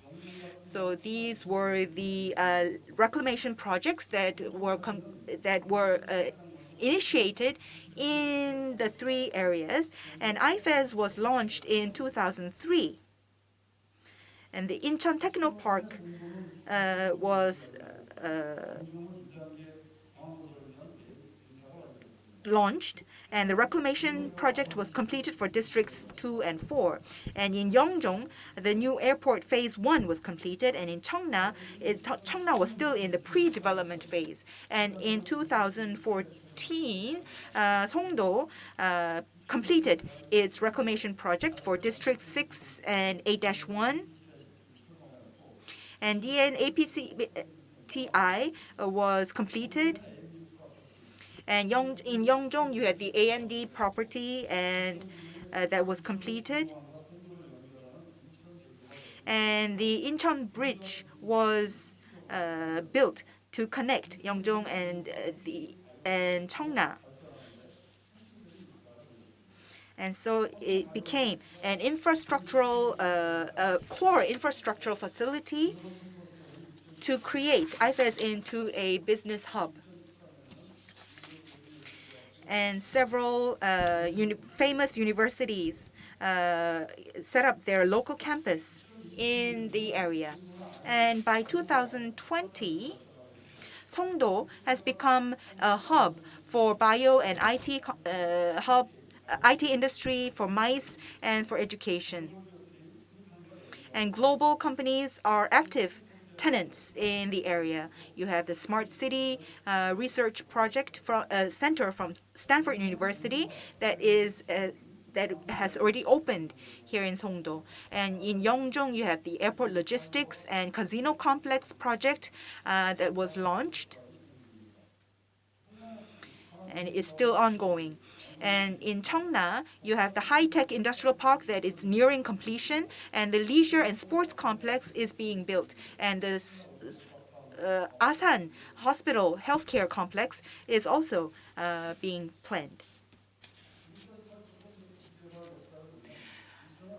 In the overview of the development history of IFEZ, you can see that the strategy was changed from building a bed town to a information city and hub. And now I will be looking at the development strategy of IFEZ. The vision of IFEZ for 2030 is to become a global business frontier. To realize this vision, our goal is to become a global business, advanced technology, and service industry hub, to create a best living environment and livable city here. And we have 4 strategies and detailed tasks aligned with these strategies. The 4 strategies are to build a global business platform, to initiate new growth industry hub, and to create service industry hub, and to become a livable and attractive city. For the detailed tasks, please refer to the slide. The 4 strategies have evolved in 4 phases. This is a table showing how the development strategies have evolved. The development hub, the strategy to become a development hub has continued to this day, but the livable, attractive city strategy has evolved to become a tourism and leisure hub. So the global campus and the Yonsei University global campus and other global university local campuses were all attracted and drawn to the city. So education became a very important strategy in 2010. And then in 2013, we had big state institutions and arms that became involved in the development of IFEZ. So IFEZ, as a smaller sub-agency, was not able to lead such projects. So that affected some changes in our development strategy as well. But looking at the development approach that we have taken an entrepreneurial approach where Incheon City itself became the risk taker to reclaim land from the sea, to build up infrastructure and attract investment. And with the frontier spirit and innovative spirit, we have transformed Incheon from a bedtown city to an information city and a free economic zone. And public-private partnerships have been pivotal in creating and initiating urban development projects. PPP for Songdo, the Songdo IBD project has been very important. We have public partners as well as private partners who joined it together to develop the urban areas. But we have gone through our share of trials and errors, and we have met quite a lot of failure. And sometimes Incheon jumps in as a developer. IFEZ becomes a developer itself. It builds the sports complex and the waterfront area and the Central Park and so on. So as a developer, the role of developer played by IFEZ administration is enabled by securing of a sufficient budget. The budget or the financial resources came from the sale of land.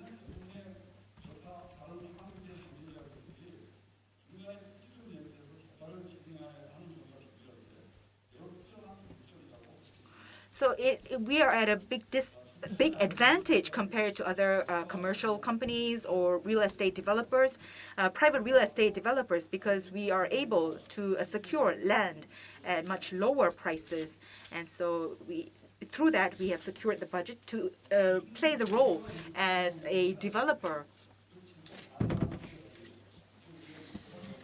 And now we are moving towards the future to become a more sustainable IFEZ. In terms of the society, we want to raise the quality of life. And in terms of the economy, we want to have more urban competitiveness. And in terms of environment, we want to become more sustainable.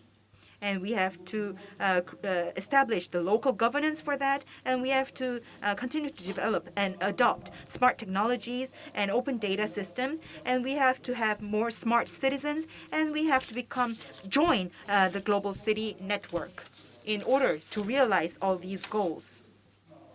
And I hope that this will be the future of IFEZ. This is a picture of the Incheon Global Campus. For IFEZ to succeed, we need to attract a good pool of human resources as well as citizens to want to live in this area. And so Incheon Global Campus will lead this education hub, the education arm of this livable and attractive city. Thank you for listening. Yes, thank you. Mr. Yu Byung-yoon from Incheon Global Campus, for talking about the smart city strategies of IFEZ. I hope that this will be useful information for further collaboration with France. Once again, a big thank you. Now we are having session 1 of the symposium. It's time for the third presentation rather. He is former president of KAIA. The speaker is the CEO of FGPM. He will deliver his presentation on the topic of special approach to smart cities. Please welcome the speaker with a big hand. Good morning and good afternoon. My name is Lee Sang-hoon.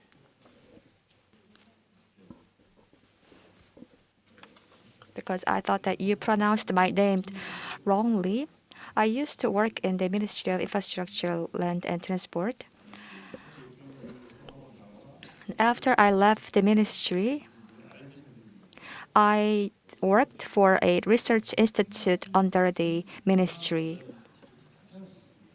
And I was the head of the Smart City Convergence Task Force.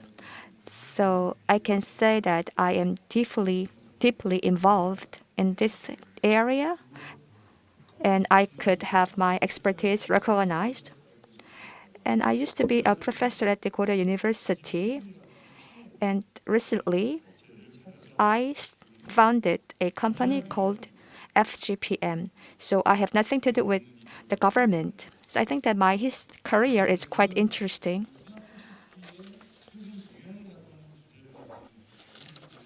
I put together some slides on the recent trends on smart cities. That will be the topic of my presentation. My presentation will not be focused on the Korean trend, but on the global trend with regards to smart cities. I hope that my presentation will be of a great use to you.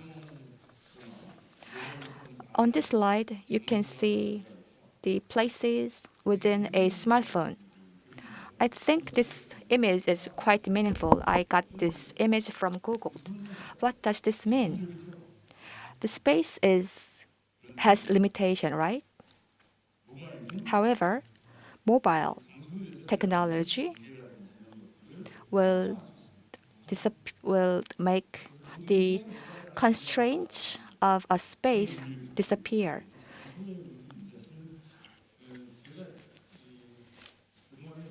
So far,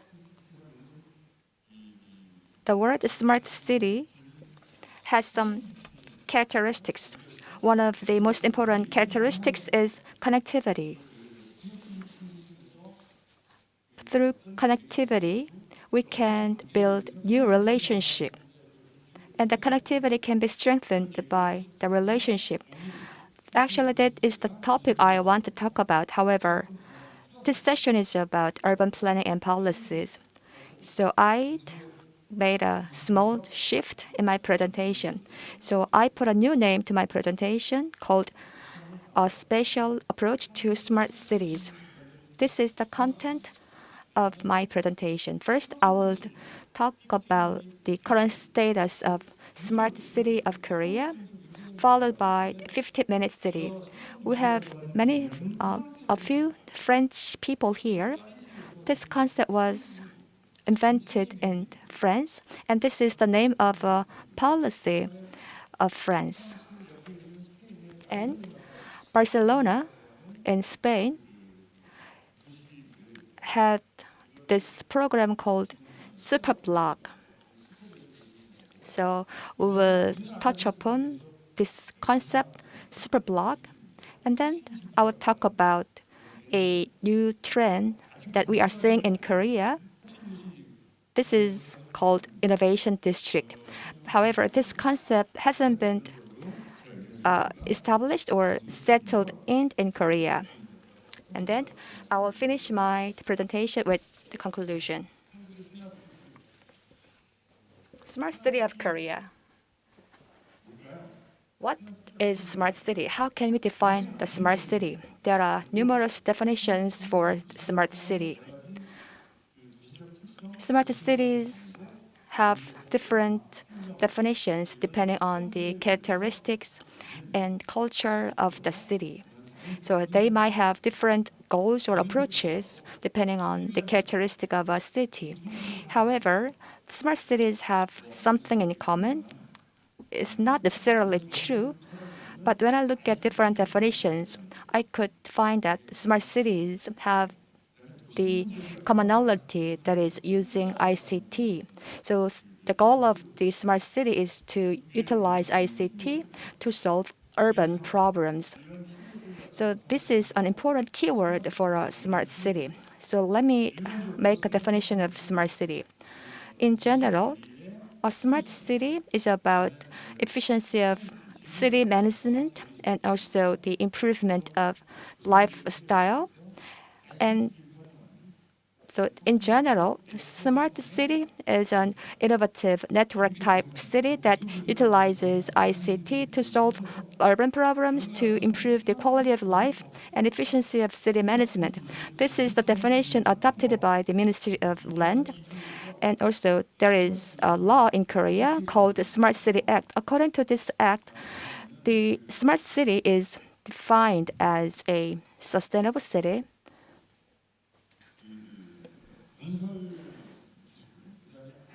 that provides various urban services based on urban infrastructures that are built through the convergence of construction and ICT to improve urban competitiveness and quality of life.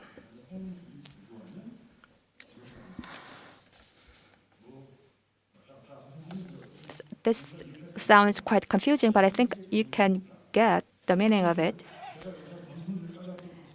I highlighted this part. That means we need to pay attention to the infrastructure that are built through the convergence of construction and ICT. So, smart city have a physical space. So let us look at this definition one more time. So let me rephrase what I just said. What smart city aims for? What is it about? How smart city, the what is smart city composed of? So it can be called a very complicated ecosystem. That means it should have a physical space and urban infrastructure, different kinds of platforms, activities of citizens, NGOs, municipalities, and different industries. So a smart city is a complex ecosystem. Therefore, the approach to the smart city should be holistic. So this is why governance is important. And private-public partnership is important.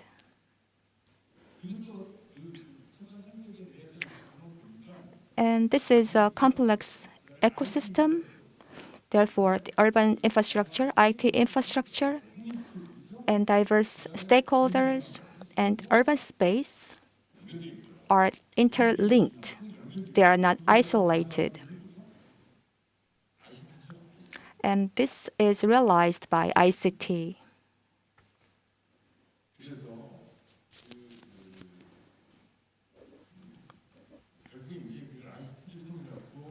So, in conclusion, the smart city utilizes ICT, and it involves citizens and NGOs.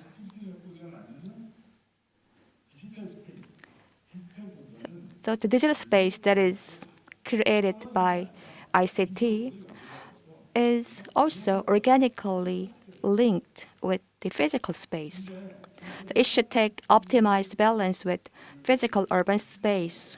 But when we look at the previous smart city projects, we can question if that the optimized balance between digital and the urban space were considered.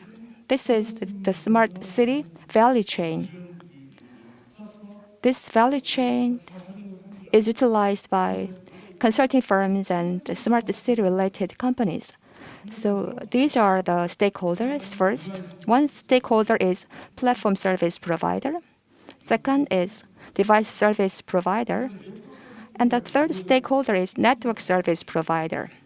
That includes telecommunication providers, service providers. And who are the end users? They include the government, developers, cities, and there are different areas, including mobility, energy, building, and living services. So by using ICT, the solutions to these areas are provided. But can we see a stakeholder that is responsible for the physical space? So as the head of Smart City Convergence Support Group, I have met the consulting firms and developers and construction companies. So I thought that the construction companies should be within this value chain.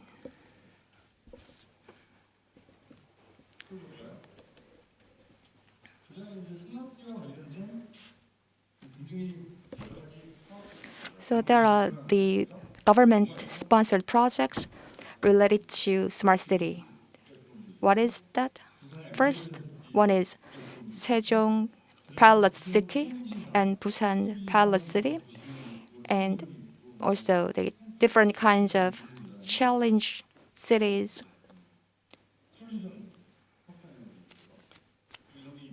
So these are the projects that are related to smart city. So we have two national pilot city projects. In case of Sejong City project, something interesting happened.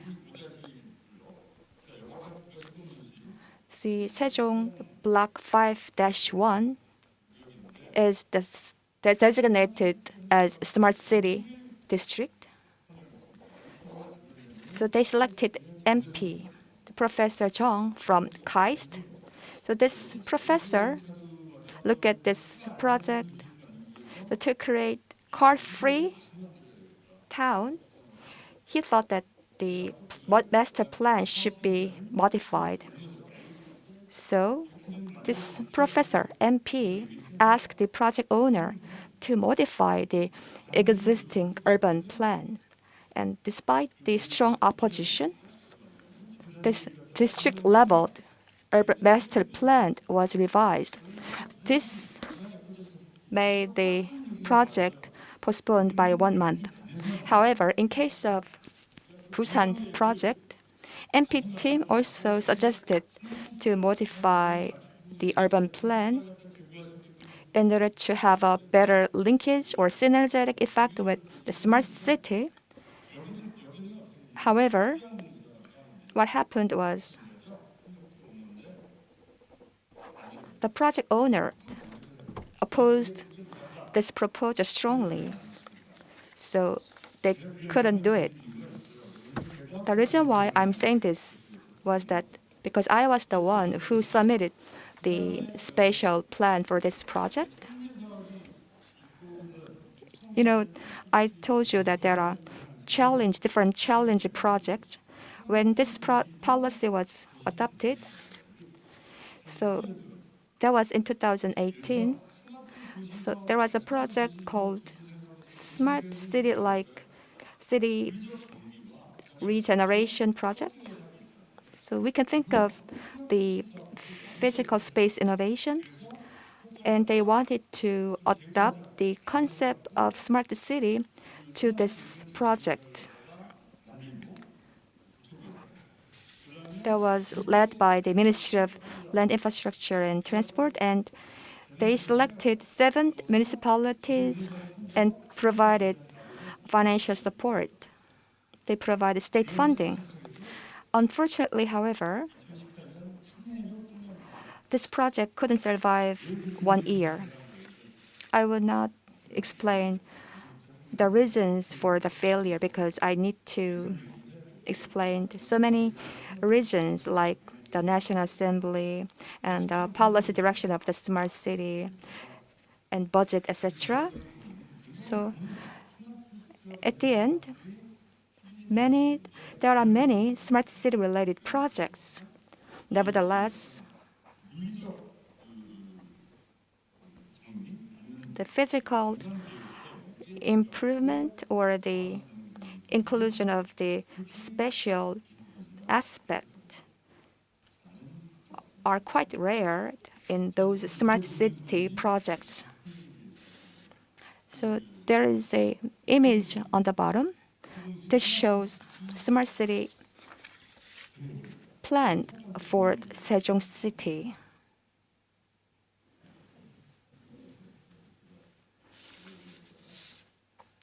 This is for your information. Now let me talk about 15-minute city. So I think the French people here will know this project quite well. This is a policy strongly pushed by the Mayor Anne Hidalgo. Actually,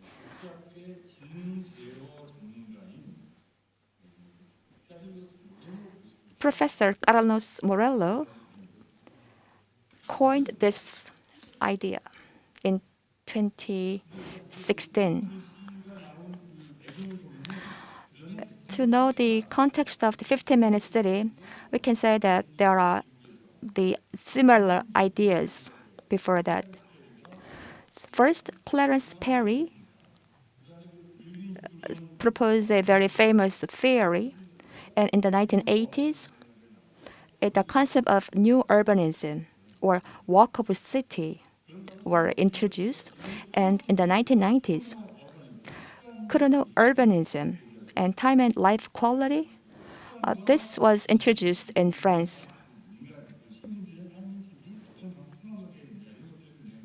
And this looked at the relationship between time and the space of the citizens. And in 2010s, the concept of compact city or urban cell or 30-minute neighborhood, 20-minute neighborhood were introduced. And this was the context behind the 15-minute city. Carlos Moreno is from Colombia, and Professor Moreno announced this concept of 15-minute city in 2016. What does 15-minute city mean? This means that everything can be done within 15 minutes. Paris is a really big city. Actually, it is only 1/6 of Seoul, but still it's a big city. And also it is quite centralized city. However, there are the neighborhoods within the city. So the idea was to create a multi-centric city. And one of the characteristics of a neighborhood is proximity. So this refers to a city where everything can be done within the 15 walking distance.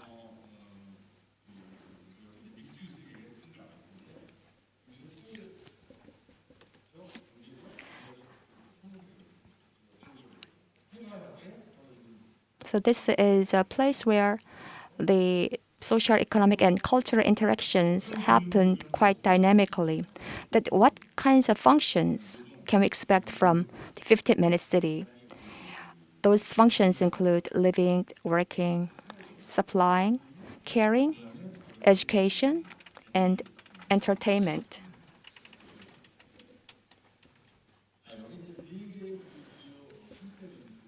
So there are three major concepts for 15-minute city. They are chrono-urbanism, chronotopia, and topophilia.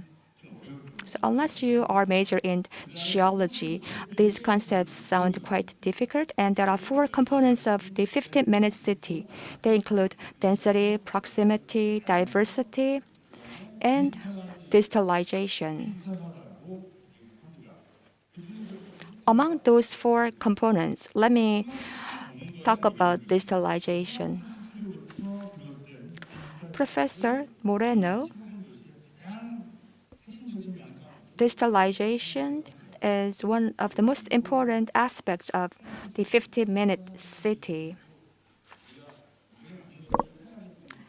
And we made many things quite convenient with the use of fourth industrial revolution technologies, such as video teleconference, etc.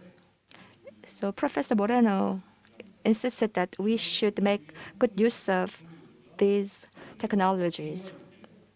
And these four components, if they are implemented in a harmonistic way, then we can improve the quality of life. In 2020, there was the local election.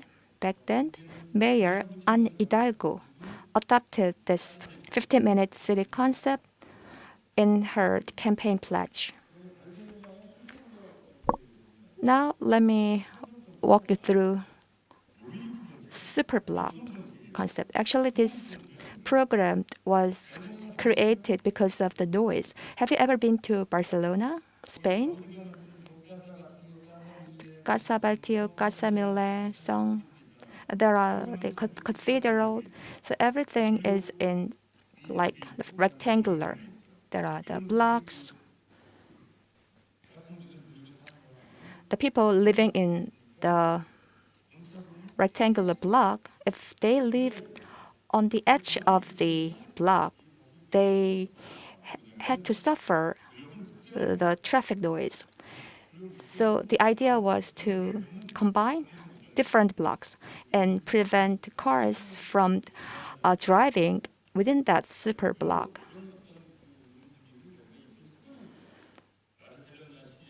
So the super block plan was officially adopted by Barcelona in 2015. As a result, they created 500 super blocks, and this is called Babylonu.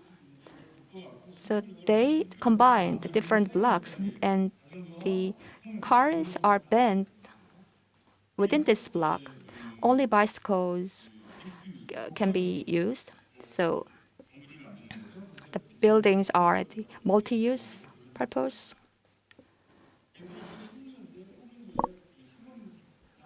And so pilot project was implemented in Babylonu in 2016. This is the area where the Cathedral Gaudi is located. And this is a new town that was created through the 2 rounds of planning.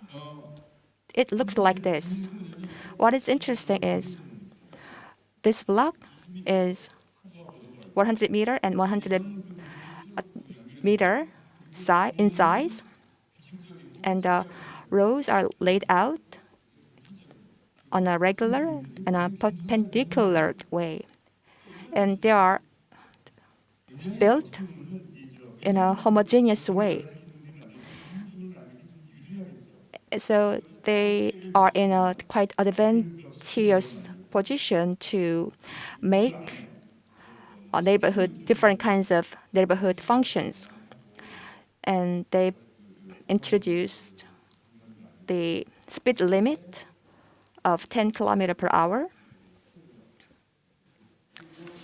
This is the super block plan of Barcelona. I think this is related to smart city plan, because that cars are banned. The mobility should be improved in a different way. And this is from Korea. And this is discussed in the public sector. I think that this is likely to be adopted as a policy in the near future. Previously, people thought that innovation can occur in a place like Silicon Valley. Silicon Valley is far away from a city. So they thought of a place, industrial cluster, which is far away from the urban area. However, now people have different thinking. Rather, they believe that such an innovation can happen within the city center with the lots of equipment and the elaborate technology. So rather than working in the garage, the innovators can work together in a shared space. They can create a business in a shared space so that they can make their service more accessible.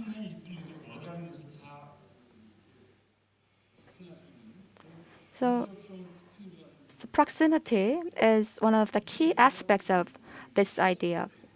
This is quite famous CIC campus.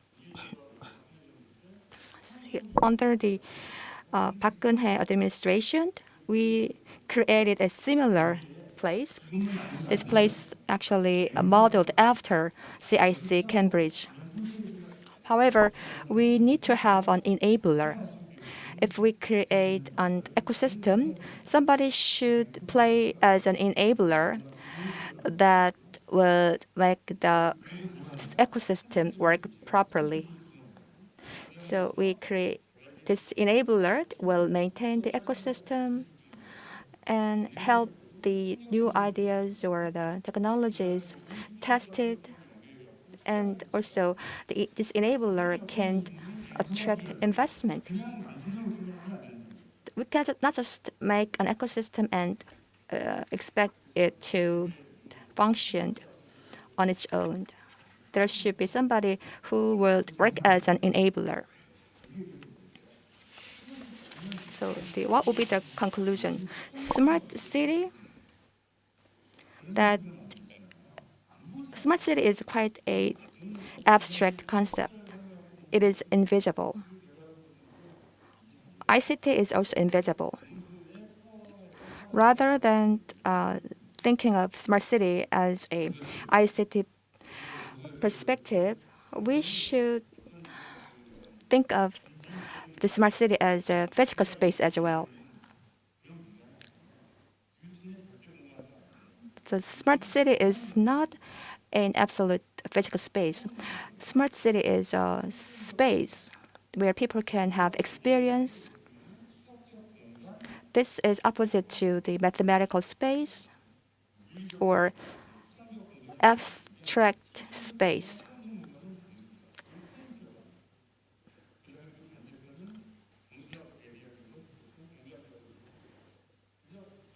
Therefore, human activities and the meanings of those activities and experiences should be the focus of a smart city project. This is the view of many people, and this is a new trend in smart city projects. I mean, the place-based approach is a very important concept for the smart city project. Thank you for listening. Yes, thank you, Mr. Lee Sang-hoon of FGPM. You have talked about the approaches, how the approaches to smart cities have evolved. And now we will have a panel discussion. I'd like to invite the panel discussion moderator as well as the two panelists to come up onto the stage. Through three presentations, we have looked at the policies of smart cities. And now we will open up for a discussion on the same topic. And let me introduce the moderator for this panel discussion, CEO David Pierre Jalicon of DPJ Partners. I will hand over the microphone to you. Can you lead the panel discussion, please? Yeah, thank you. First, I'm very glad to come back after my opening speech for this session regarding urban planning, private sector perspective. This time not as the chairman of the French Chamber of Commerce and Industry, but as an architect, CEO of DPG and Partner Architecture, a firm I have established in Korea almost 25 years ago. I know very well IFEZ and Songdo. As an architect, I have designed here the R&D Center of Veolia Korea, a leading French company for recycling wastewater. On this occasion, and through this project, I have particularly appreciated all the innovative network and infrastructure of Songdo, which have multiplied the performance of our building in terms of sustainability and connectivity. Indeed, the best standalone building will be nothing without a good and sustainable urban planning and related infrastructure.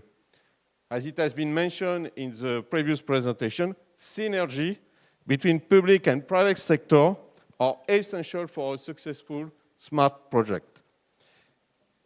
They are indeed part of the same value chain, and we cannot distinguish the public and the private sector.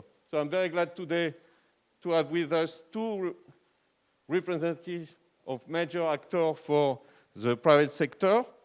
First, I would like to introduce Mr. Samson Kaoun, which is next to me, who is Asia Pacific Executive Vice President of Dassault Systèmes, a world-leading company in the field of software simulation and 3D experience platform to create, test, and optimize products, service, architecture, and urban planning. As a matter of fact, in my own company, we are using the BIM software named Katia from Dassault Systèmes. Second, we have Mr. Sok Tae-kim, who is a representative director of Songdo Development Company, a public-private company, the sole developer of Songdo International Business District, a 5.7 square kilometer project, which is a part of the total Songdo project. And this part still represents a quite big budget of 24 trillion of won. Maybe my first question will go to Mr. Sok. In terms of urban development project in private sector, what is the key factor to achieve a successful urban development such as Songdo International City?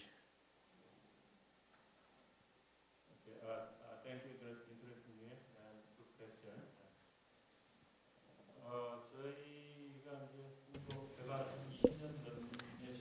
Songdo International City project started 20 years ago. In the beginning, we had lots of seminars like this. So if we invited renowned scholars and urban planning professionals at those seminars, and we had good discussion. In those seminars, the experts, they emphasized that in order to succeed the megacity project, 3 things are important. They said the location. The first factor is the location, because megacity project will take a long time, and also it should endure the ups and downs of the economy.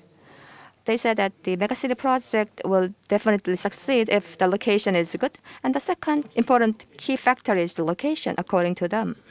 And the third factor, success factor, is also the location, they said. So in that regard, so we thought that Songdo is in a very prominent location. So we were quite satisfied.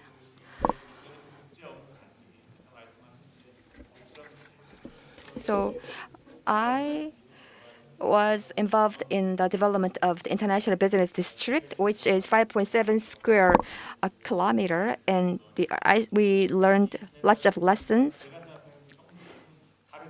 So there are 3 lessons I learned. Unlike the views of the experts who said that the location is the most important factor, the most and only important factor, but I realized that there are 3 factors that are important for a successful project. The first, of course, the location is the most important factor. Yes, if the location is good, then the project will succeed regardless of the ups and downs of the economy. And the second important factor is the government support. Without the government support, the megacity project cannot succeed. It is mostly impossible. We are developing a site which is two times larger than Yeouido, and we took 3 years. We spent 3 years to develop the master plan for this project. In the process of implementing the master plan, we experienced change in trends. Recently, there are new trends, such as metaverse. The world is changing, and the city should change according to such global change. And also, the urban plan should be modified accordingly. However, it's not easy for a private sector to catch such global trend. It requires the government support in the process of licensing. So the responsible officials in the government should be on the same page with the private sector. This is how a megacity project can succeed. The third important factor, I believe, is project director's capability. So this is the capability of the project company. Our project is worth 25 trillion won. Within the 10 years of the development, we experienced lots of trials and errors. If the trial and errors created 10% of cost, then it will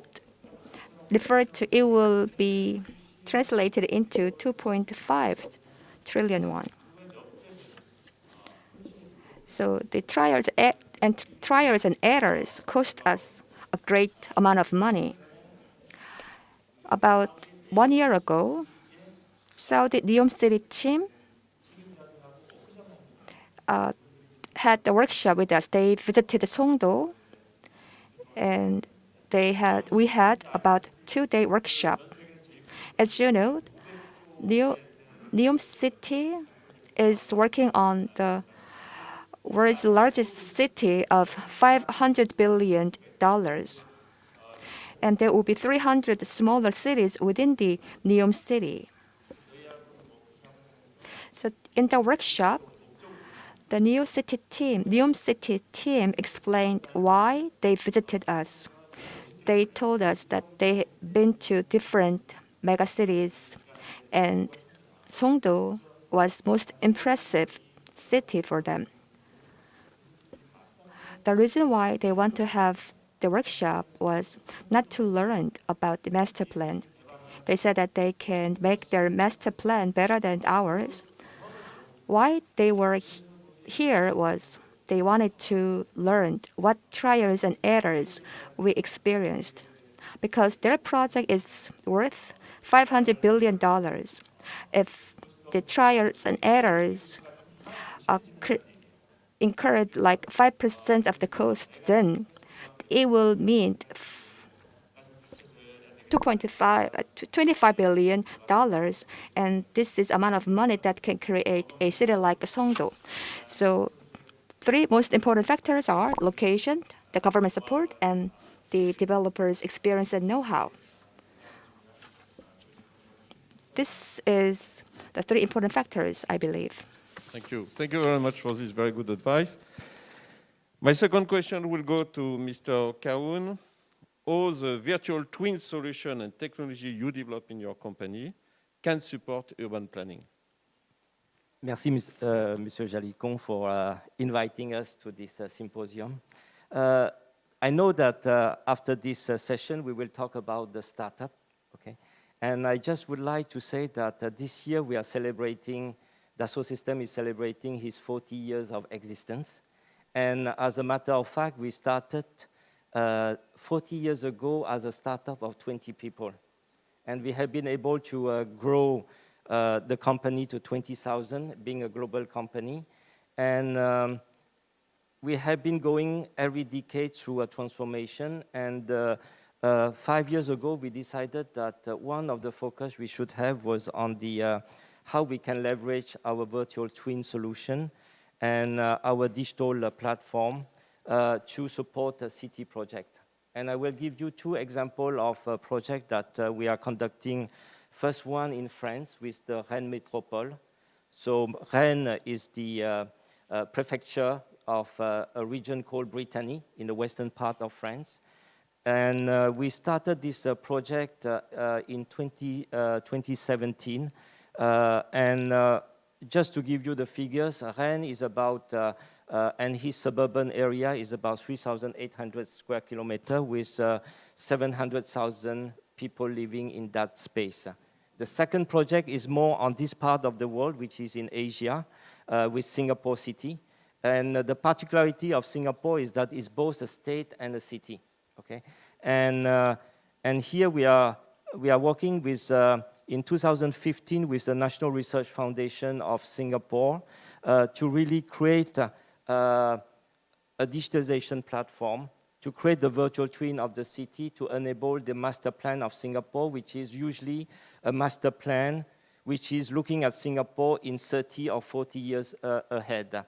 And the way we are looking at those two projects is really to look at the way we can create, leverage our 3D technology to create the 3D representation of the city, of all the city assets, all the city infrastructure. It's not about just the 3D shape.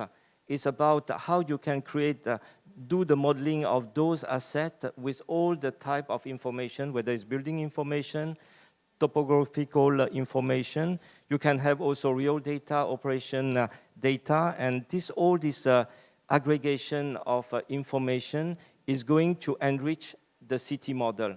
The reason why we create those city model with those type of semantic is later on to enable all the stakeholders around the city to do the right simulation of different nature, whether it's a realistic simulation, whether it's crowd simulation, whether it's traffic simulation. So those exact modeling of the city not only do the simulation, but also allow the collaboration between the stakeholder. And in the previous presentation, you have seen that when we talk about smart city, we talk about the public, the private sector, we talk about the citizen.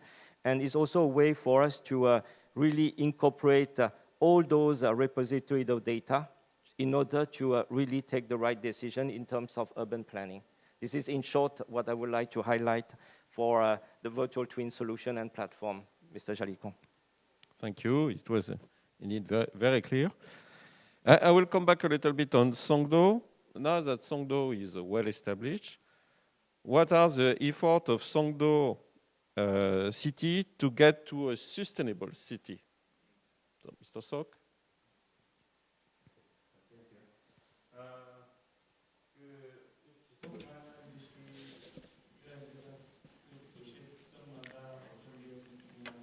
I think that different cities might require different efforts in order to become a sustainable city. In my opinion, for Songdo International City to become a sustainable city, I think the key industry should be established. Geographically, Songdo International City is far away from Seoul.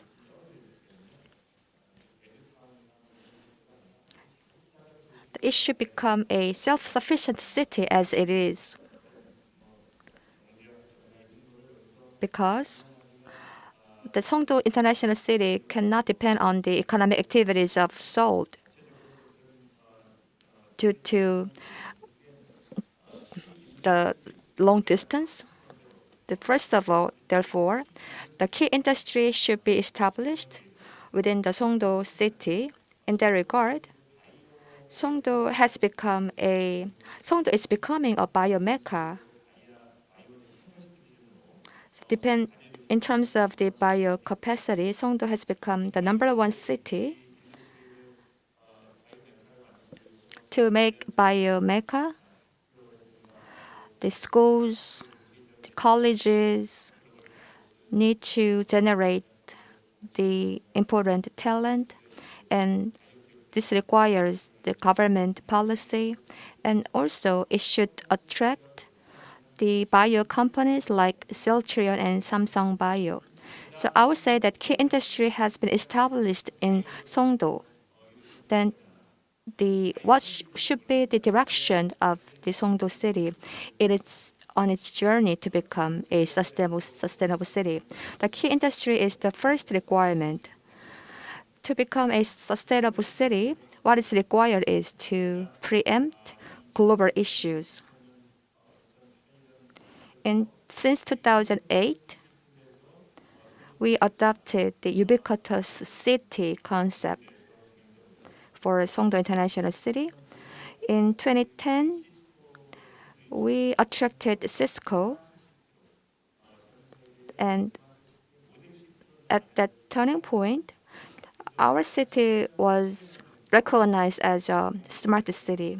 So for about 10 years, Incheon city and the government, like IFEZ, provided smart infrastructure such as transportation, security, maintenance, and citizen communication systems.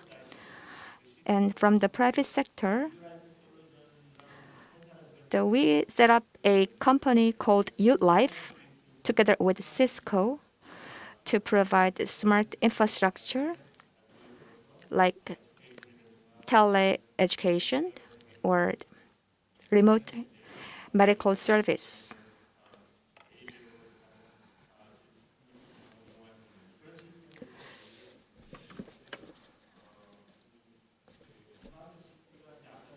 As I said before,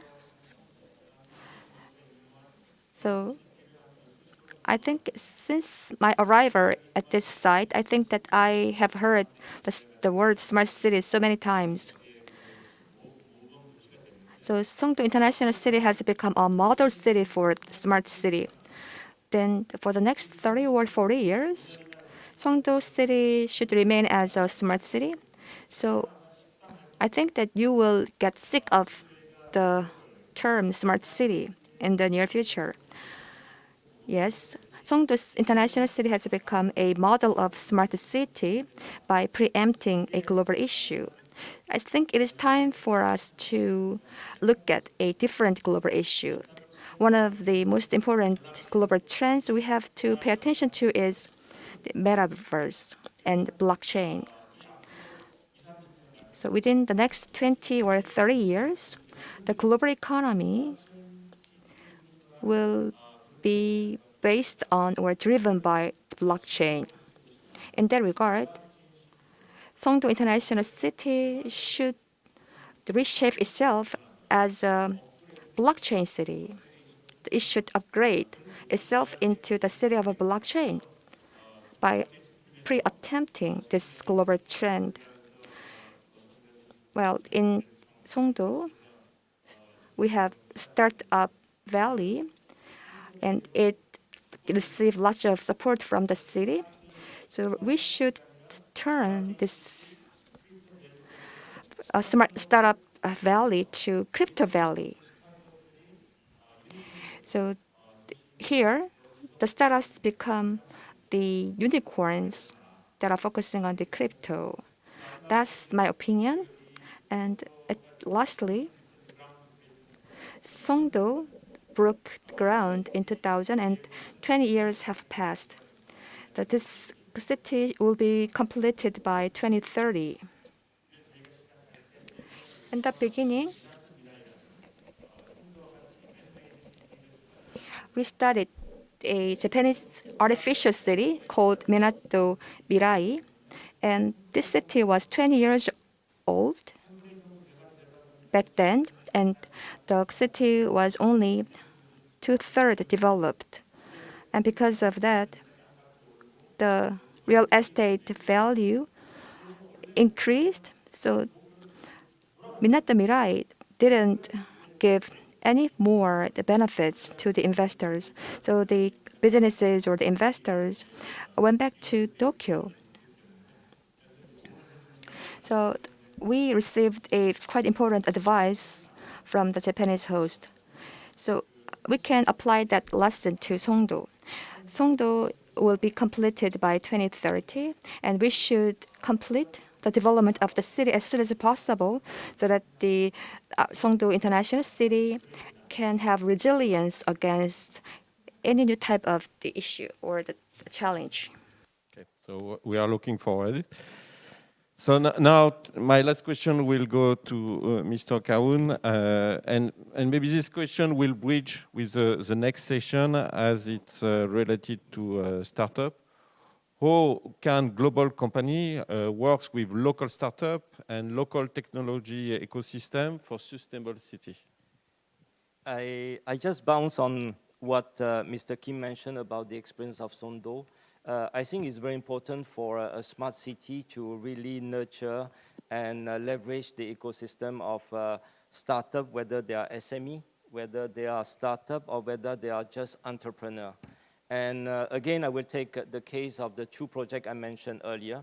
If you take the case of Rennes, what we did with the city of Rennes and the local authority is that we decided in 2018 and 2019 to make a call for project for those startup companies to come with innovative solution to respond to the challenges of the city, whether it's energy management for the building, whether it's mobility services, or whether it's augmented reality, which enable actually the decision, the consultation with the citizen for a given district project. This is one case of Rennes. And the other case in Singapore, you know that when we created this project with Singapore, it was called Virtual Singapore as part of a platform for what Singapore call it the Smart Nation. The reason why they call it as a Smart Nation program is that they want to leverage a knowledge of the city in order actually to nurture actually the startup, which is to take all the operational data for the entrepreneur, the startup, to leverage on those data to create application for citizen experience. It's also to take all those data for a research institute to create solution for all what we call the disaster management. This is what we are facing nowadays when we talk about sustainability and resilience, is how we are going to anticipate those floods and those sea level rising, because Singapore is just an island. And I think that it's true that when you look at the how we look at those ecosystem of startup is definitely a value chain that we want to encourage in terms of innovation. That's what I want to add. Thank you very much to both of you. Unfortunately, we are limited by time, but I really want to thank you very much. And I think you have really shown how much your two approach and two companies complete each other, and the dynamism that we need to establish between the actors and the new technological tools to define a vision and the future of our city, which will be definitely smart thanks to you. Thank you very much.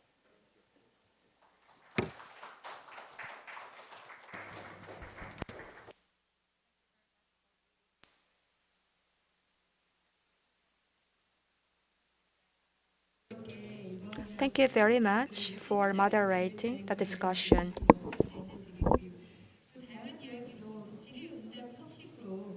Yes, the discussion was done in a kind of Q&A form. So I want to thank the discussants. We will have a small break and we will see you again in the session 2. Innovation.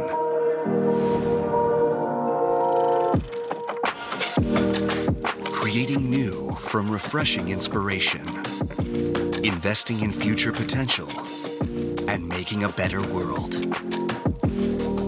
There is a city that endlessly expands the path of innovation. Another word for innovation, the IFEZ.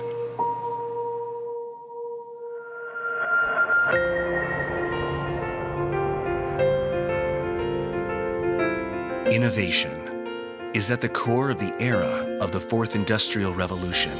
Cities all around the world are trying to innovate themselves. South Korea is the only country in Asia that has signed FTAs with the EU, the US, and China. At the same time, it is the world's #1 country for innovative capacity in the ICT field. Based on our second industrial structure and abundant pool of talent, we are exerting efforts to innovate the city.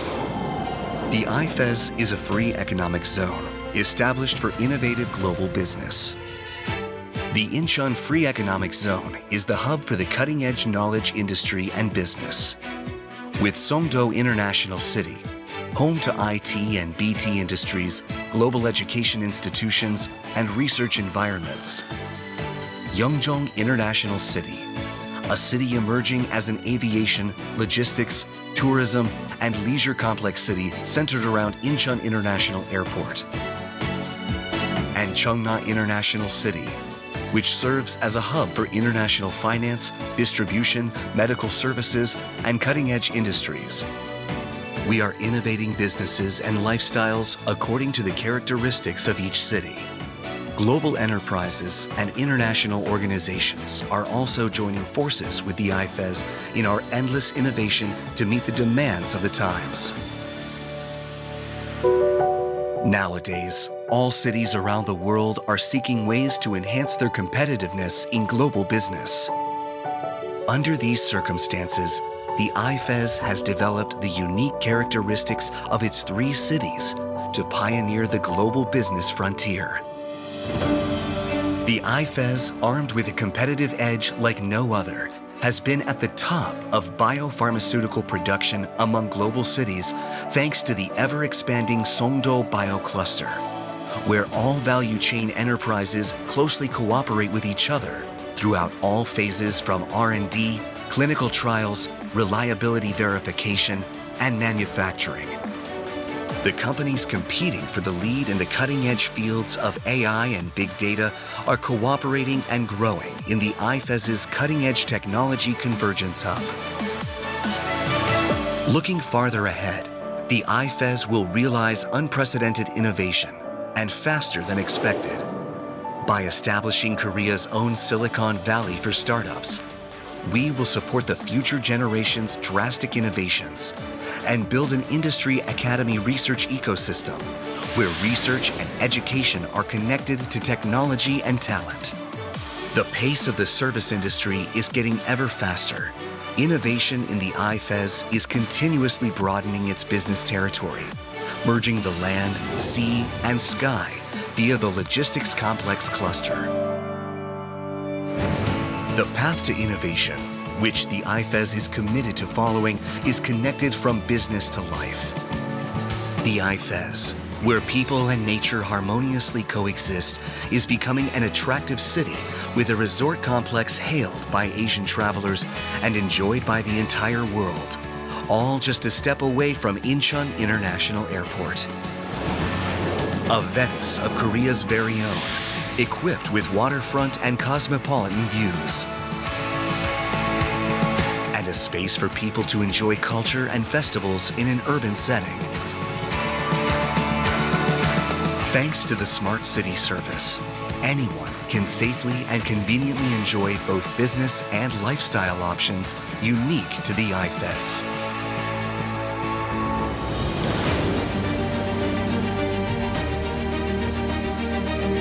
All types of desirable urban innovation exist in the IFEZ. Going beyond South Korea's first free economic zone to become a global business frontier city.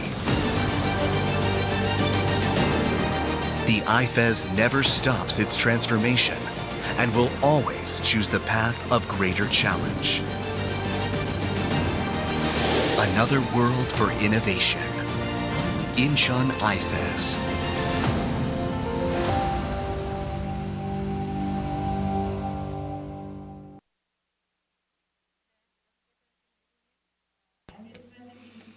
You are here with us at the 2021 IFEZ Smart City Symposium.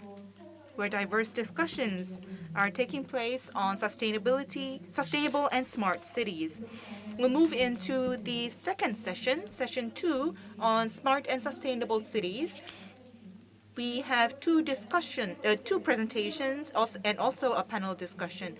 And the moderator for this session will be Ms. Kim So-hyun. Hello, everybody. Hi, my name is So Kim. I am working at Stanford University, and today's topic is designing smart cities, a human-centered perspective. I am working at Stanford Center at the Incheon Global Campus, where we are located at Incheon Global Campus. You see that the picture. We are one of the international universities at IGC. We landed in South Korea this year. We opened in the month of June, and you see that this is the virtual the opening message by Stanford president, and this is one of the pictures, snapshots from the opening ceremony. Why South Korea for Stanford?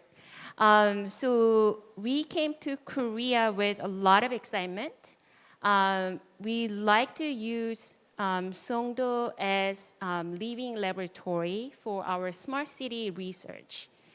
We see that Songdo as one of the most advanced smart cities in the world, and we love to get a lot of data, and we'll love to introduce the research we are doing at Stanford Engineering on campus.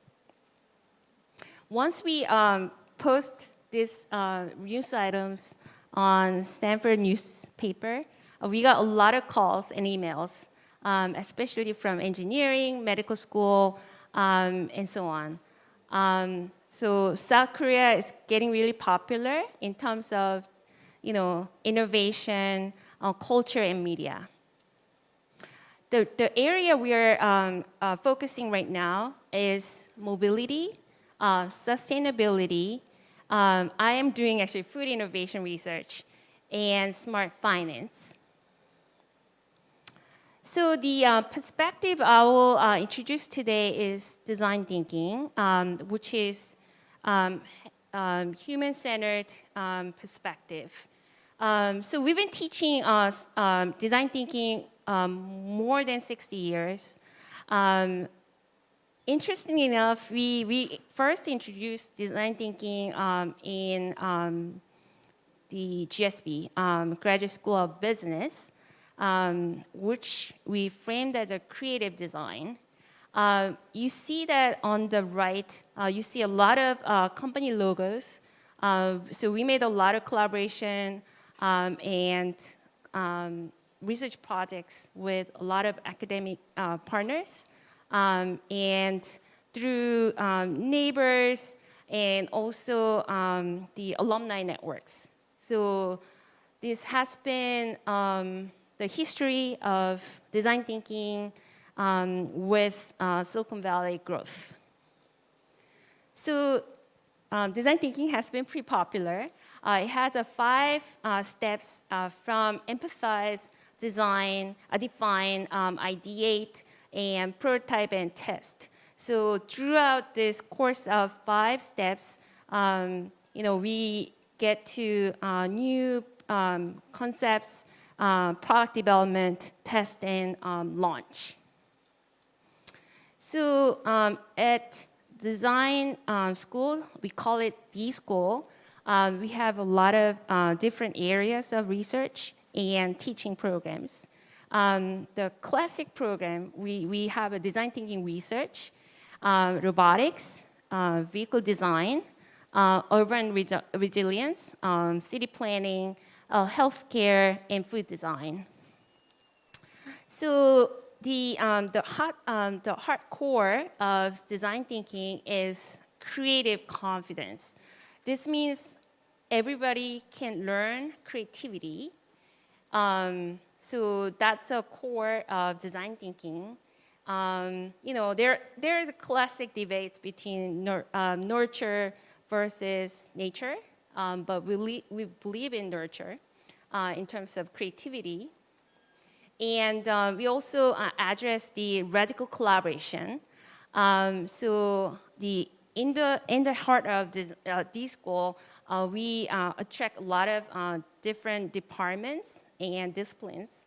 Like, for example, we have classes with the medical students, humanities, psychology, engineering, and so on. So this is kind of melting pot of innovations and creativity.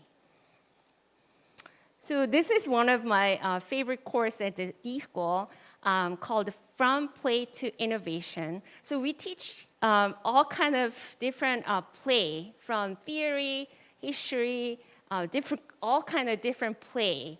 So you need to learn how to play best to perform innovation. So this is one of my favorite course. And also we have a creative gym, which means so when you train your body, you go to gym, right? But this means you actually have to go a few times a week, a month, to basically burn your fat and put your the muscles, right?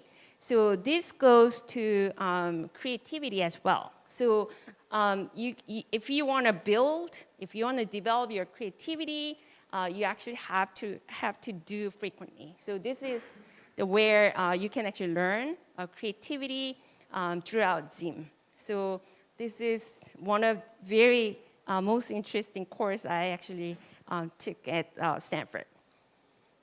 So Smart America. So this initiative started by Obama administration back in 2015. So throughout this, the new initiative, Silicon Valley has been a prototyping place for a future of cities.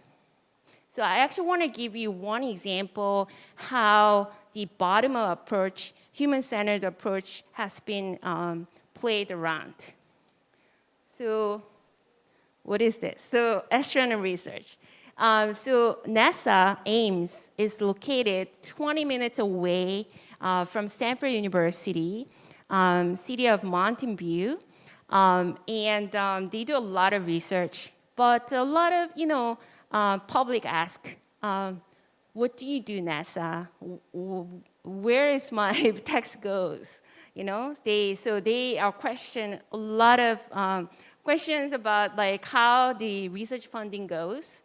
So back in 2018, NASA started a new initiative called NASA is Everywhere. So and they launched a new project called NASA Home and City. And this showcased how NASA's spin-off and the commercialization worked in various areas throughout spin-off, particularly in home and city. So one of the projects I like to point out is, so basically they visualized from 1960 through 2015, and they actually discovered the Great Pacific Garbage Patch. This is so-called Garbage Island, 쓰레기섬, right? So people call it as a nickname as GPGP. So there are 5 gigantic garbage islands in the ocean. The largest one is located between Hawaii and San Francisco Bay Area. So this is gigantic. So this is 3 times bigger than France and 15 times bigger than South Korea. So this is gigantic. And this floats around by waves. So this is a big problem in ocean pollution.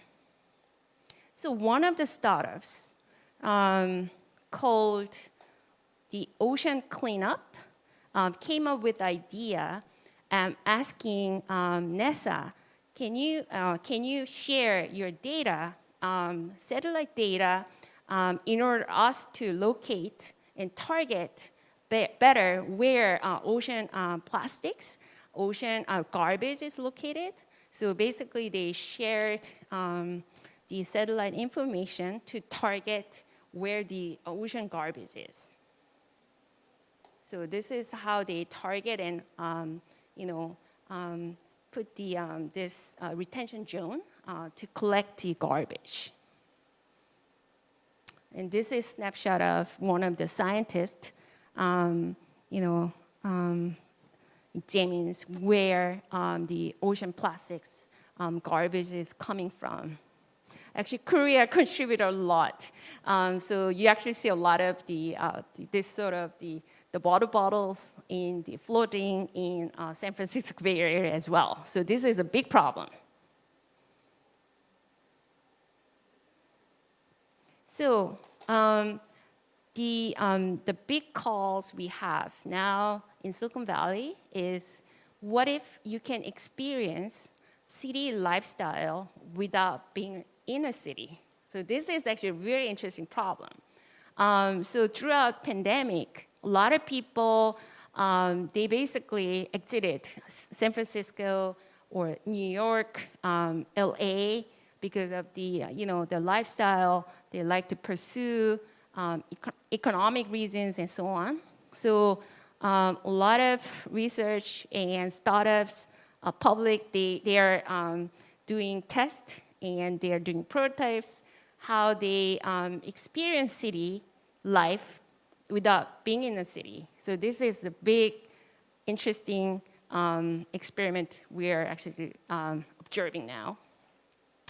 So the Facebook came up with the Horizon workrooms so that they can work from home, and they basically virtually go to work in the morning and work with their colleagues. They can also decorate their office, meeting rooms, and so on, without being in a office. So, and Gather Town, they also do that. And Stanford University students, especially in engineering, they started using the Gather Town as well to do the virtual classroom. So this is my presentation, and I'll also have chance to answer some of my questions throughout the panel. Okay, thank you very much for listening my talk, and I'm going to introduce Dr. Hyung-Chae Park at Stanford Center at the Incheon Global Campus, the head of mobility research, as a second presenter. Thank you for your introduction. So today I will talk about a few things about smart mobility, focusing on the importance of data to empower smart mobility. So I'll start with the movie poster. Some of you might recognize this movie. And so this film tells a story through Forrest Gump's narration. So the main character, Forrest Gump, converses with the people sitting next to him about his life story while waiting at a bus stop. So without knowing when the bus will arrive, and also even without knowing, the bus still operates. But this way of storytelling is not valid anymore because people don't wait at a bus stop anymore. So this is the picture I took a few days ago. It is just an ordinary bus stop in front of my office. So the screen at the bus stop shows lots of information. So which bus lines are still operating, and where the buses are, and when they will arrive. also public notice, air quality, and the news headlines, and the current time. So you might not see details from this picture, but yeah, as I said, it shows lots of information about transportation and other things. So how is this possible?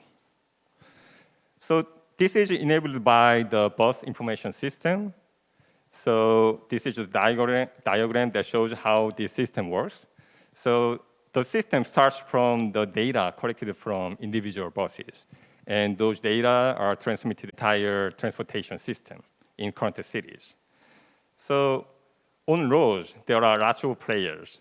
So privately owned vehicles, taxis, human-driven mobility on demand, mass transit, including bus and train, shared personal transport services, including scooters and bicycles, and also the active travel modes, such as walking and biking with the personally owned bicycles, and etc.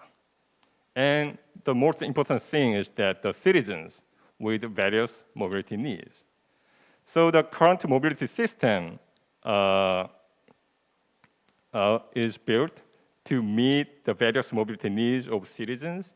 And this system is just kind of works to meet those mobility needs. But at the same time, we know that the current system causes lots of problems, such as traffic congestion and air pollution, etc. So that's why we talk about smart mobility. So how smart mobility ought to be? So we want it sustainable, safe, from accidents and diseases, which is very important these days. Also efficient, affordable, and equitable for older adults or people with the physical health conditions, and etc. And to meet these requirements, also we are thinking about adopting new technologies, such as autonomous driving vehicles and electric vehicle take-off and landing, called as eVTOL, for urban air mobility. So we can now expand our 2D transportation into 3D dimensional problem. So also now we have lots of eco-friendly alternative energy sources. So battery-based electric, fuel cell electric, hydrogen is a fuel cell electric, and the natural gas, or lots of other alternative sources. So we have lots of requirements we want to meet, and at the same time, we have lots of the players or technologies we can use. So it's not a simple problem. Actually, it's no small task. So I'd like to introduce one good example in a little bit different area, logistics. So even though transporting goods is different from transporting people, but I think so logistics and mobility share some similarities. So first, there are lots of players in logistics. There are customers, stores, and companies, and there are lots of means of transportation. So personalized scooters, bicycles, and motorcycle, train, trucks, and combination of those means. So, and also the logistics industry face new challenges because during pandemic, so there are skyrocketed demands for personalized delivery. So the Mesh Korea, a startup in logistics in Korea, launched a delivery platform, Bloom, which enable efficient and flexible delivery services. And the starting point of these services is also collecting data from each participant. So we collect data, so the platform collected data from customer, store companies, and also real-time data collection from riders who actually deliver goods. And by analyzing those collected data through big data analysis techniques, then we can extract very useful information from data analysis.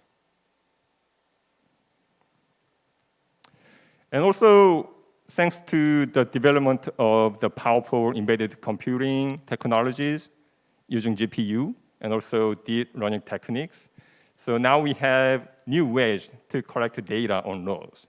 So Phantom AI, the company I previously worked for, has developed a vision analysis algorithm, so which can extract very useful information from raw vision images. So as you can see in this image, so now you can, the vision algorithm can recognize the vehicles on roads and the lanes on roads and the free space that vehicles can drive. So using these techniques, a single vehicle now can report the traffic situation around the vehicle using only the vision images. And when you talk about smart mobility, we usually talk about lots of cool new technologies, but so sometimes we miss out very important thing, human factors. So especially no matter how advanced, cool the system is, if the public don't accept those technologies, then the system doesn't work. So this picture shows a driving simulator our center built. So this project is led by the Oakland Lee here. And so using experiment with this driving simulator, we expect that to study the human behaviors under some new driving situations with new mobility technologies and systems. And I think this can be regarded as one of the data collection activity because human factors and the human behaviors under these situations will be also considered when you design smart mobility. So this picture shows the graveyard of shared bicycles. So in this slide, I want to talk about we have to be a little bit cautious when we adopt something new in our mobility system. So even though this results from a combination of some very complex factors, but definitely this shared bicycle program starts with good intentions, but it results unexpected ending. So I'd like to emphasize that when we design smart mobility, we must have the viewpoint as a whole, not just adopting new technologies with a very narrow viewpoint. But at the same time, I want to be ambitious about smart mobility. So first, the current systems have reached their limits to solve the existing problems. So we have to find a new way anyway. And once sustainable, safe, affordable, equitable, and what else? Anyway, so those good smart mobility is enabled, and the mobility becomes as a service, then we can expect lots of good positive impacts to individual users and the society as a whole. So travel from point A, so for individual users, travel from point A to B will be much less painful. And also at the same time as a society, we might create some new values or chances in different areas of society, such as health, learning, or government size. So once we keep in mind that, so when designing smart mobility, we have to see this, we have to keep the as a whole viewpoint, then we can expect lots of good things about smart mobility. So this is the end of my presentation, and thank you for your time for my presentation.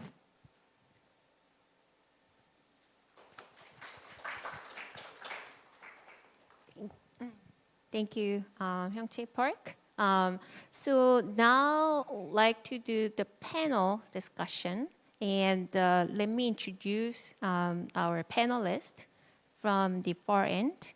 Mr. Jean-Michel Pederer, working at Thales, and it's one of the largest French company. Actually, Stanford University do collaborate a lot with Thales in terms of defense system, 3D modeling, and so on. So we have very exciting project on campus. I know.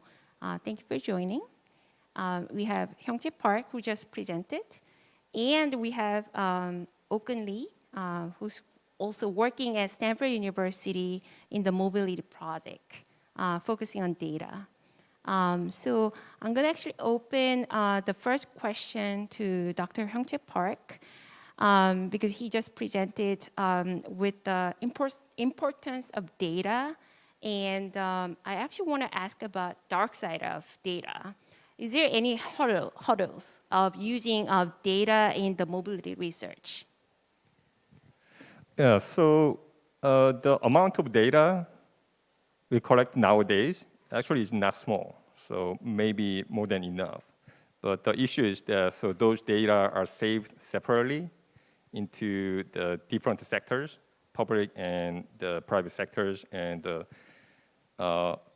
different layers of data is also stored in different institutions. So some companies might have some financial data only, and the other companies has the mobility data only. So until now, we don't have a good platform to share those informations together. And also the other big issue is privacy. So especially the visual data or financial data gives hints. So who uses those systems? So those two big issues should be solved. But at the same time, I see some positive things. So especially during the pandemic, so the private sectors and public sectors collaborate together to solve lots of issues to deal with the pandemic situations. And also in private area, so a new technology like blockchain can deal with those privacy issues too. Thank you. And I would like to emphasize we have a virtual panelist who is CTO of Mexico Korea, Broom, Dr. Myung-Hwan Kim. And also I actually want to ask a few questions. So in the era of autonomous driving, and what do you see the role of logistics? Because I think at the last mile, we get to see a lot of changes in the logistics. Do you have any vision? Do you have any, your forefront thinking about the role of logistics? Thank you for asking the question. We are asked by those questions a lot of times, and because when people are thinking of the autonomous vehicles or sometimes drones or robots, people are asking, are you guys doing such things? And in fact, the logistics service is much more than just running the autonomous vehicles or automatically going from A to B. It involves a lot of operations and logistics management and resource management as well. So right now, as a private company to run the business, we believe that such world will be coming, and that will change a lot of things in the logistics. However, already the various types of the vehicles or sometimes various types of labors and the forms are in place. As you saw the previous presentation slides, we are already running the various types of the logistics riders or services using motorcycles just by walk, or the trucks and so on. and dealing with such things are complicated, and connecting them accordingly is one of the also challenging problems.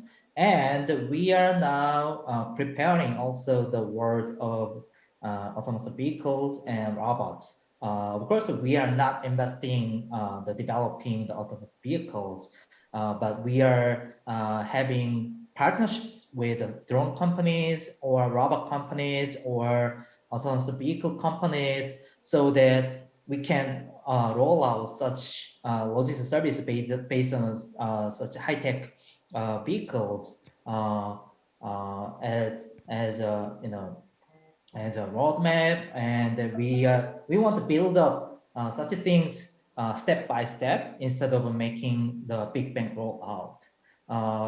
And then now we are looking for the very feasible scenarios that people want to use the tech instead of a human. Let me give you just one example at this moment.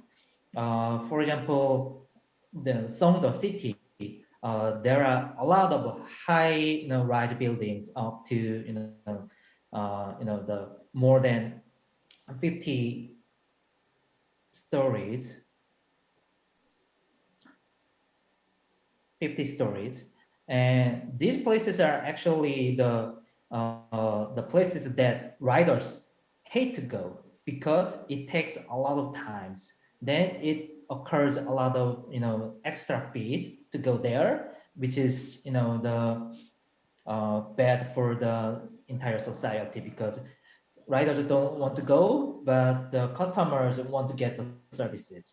These kind of issues can be tackled by this robots or some technologies, and we are looking for such scenarios first, so that we want to the step down the barrier or hurdles of adopting these smart technologies. Thank you, Dr. Kim. So this is actually a real problem. So, as we see, Songdo has a lot of, technologies coming in. Also during pandemic, we're trying to do less contact with human being, right? But people still want humane service. So I see that they're trying to find, sweet spot, the optimal spot for between human and technology. So this sounds very, very exciting, interesting as well. So the next question goes to Okun Lee, who's also working at Stanford University. So you see that a lot of things happen during the pandemic. Do you have any, your vision for the future mobility after the pandemic? Yeah, that is quite interesting question. So we should consider of the pandemic and COVID, because we are now affected to the last of the pandemic, because according to some survey and studies show that the number of the people who using of the public transportation is dramatically decreased, and then the people is operated to use of the buses and train, the kind of the public transportation. But the thing is that people talking about the kind of the COVID and quarantine, we should a little bit more focus on the words, something like transportation versus the mobility. But because several years ago, with just the use of the transportation, it means that several years ago, people do not think about the kind of the service. We just focus on just the travel, just using the bus and the train, and just move to and travel to this city to another city. But now the people is talking about not the transportation, just for the mobility. It means that beyond of the transportation, it means that people think about that beyond of the transportation and service of from the transportation. And then so let's think about the imagine of the beyond of the transportation, beyond of the car. What could we imagine? And then the first step is that we should find out of the people's needs. Like, let's imagine that just moving the office, the moving the loom and the moving house, that kind of a thing is so because the people is still not operated to moving to the using of the public transportation due to the virus. And then so that is as you guys know, the crisis that brings both of the challenges and opportunity. And then so this kind of the crisis is to give and expand the wider spread of our opportunity to think about it, started to think about our people's the needs like that one. And then so we could develop the car, and then we could make another privacy, the space, through of the kind of the car or the urban air mobility could be the very nice place to get the privacy. And then so all in all, I think that this kind of the crisis can accelerate it of the thinking about it, the people's truly needed.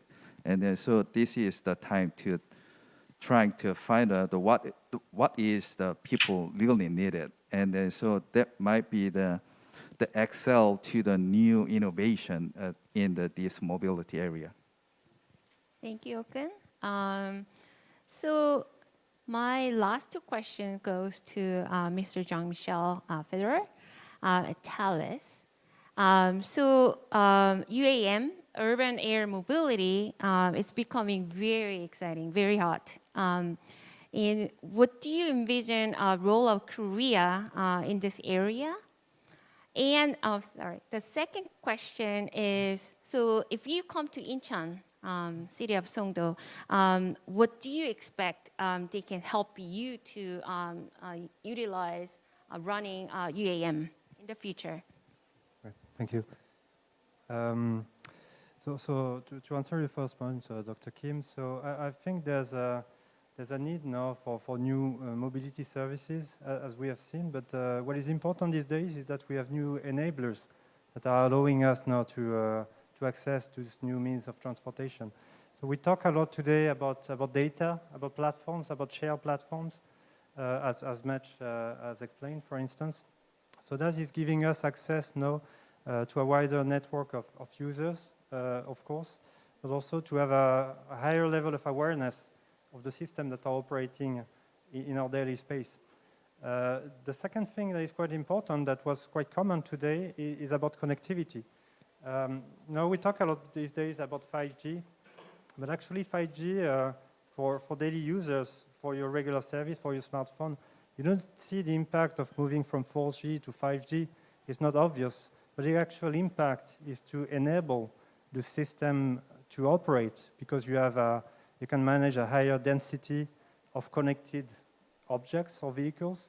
You can manage a higher quality of service, which means more safety when you operate. And you have low latency, which is important, especially when you move to the third dimension. So we are talking about urban air mobility. What it means, urban air mobility, is to give the opportunity of people to travel within the air in the urban space. So you see, the obvious part is the vehicle itself. So you're talking about flying taxis. You see what we call the eVTOL, so the vertical takeoff landing platforms. They are quite important for sure, but the most important part is the infrastructure that is laid down first to allow those to operate. And one part that is linked to that, where Thales is very much invested in, is around what we call UTM or UATM, which is unmanned airborne traffic management, which is basically going to give you the way to manage your air traffic. So you have roads in the skies, but you need to define boundaries. You need to define signaling solution in order to manage the traffic. So what you need, in short, is regulation. That's important because you introduce a new way of transportation. So you need to have a strong regulation. Then you need connectivity. Then you need UTM, and finally, you need to have the means to travel, so the UAM part. So to answer the second point about Incheon, actually Korea has all those ingredients. There's a strong political will. We saw that in Songdo. Songdo is a perfect example of transformation of the urban space. So Korea has launched last year what is called the KUM roadmap. So it's part of the Digital New Deal. So COVID was used as an opportunity to boost digital innovation in this country. And new mobility, UAM is part of it. So that's the first important pillar that is present in Korea. Connectivity, obviously. Here we are in the most connected country in the world. 5G is already very much present. So as we said, that's an important enabler. Air traffic and airspace management. Here again, Incheon is quite pivotal for that in Korea because you've got an international hub, the Incheon airport. But moreover, the airspace around Incheon is managed by the Incheon Airport Corporation. So that's an important stakeholder when you want to introduce urban air mobility in a space. And then the final pillar, which is about the vehicles themselves, it's not mandatory to have that, obviously. When you go on the road, you don't have to drive a Korean car on Korean roads, even though there are plenty of those.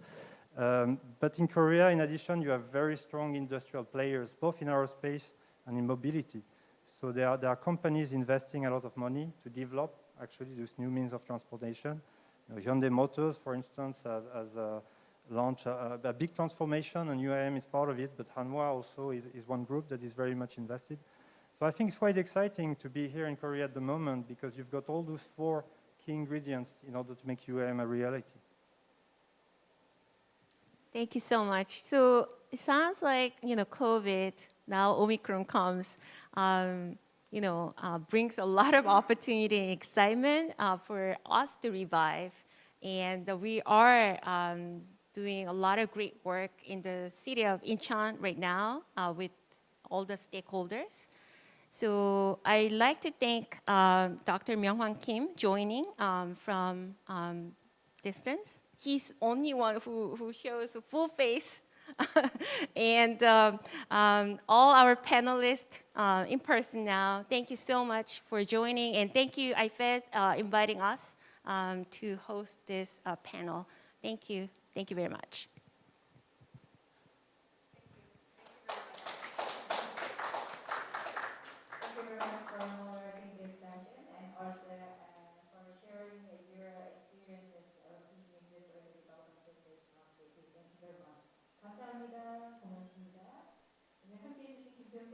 Thank you very much.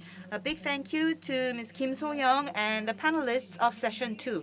So this brings us to the close of session 2, and we have session 3 lined up next. We'll take a short break. Yes, for your meetings.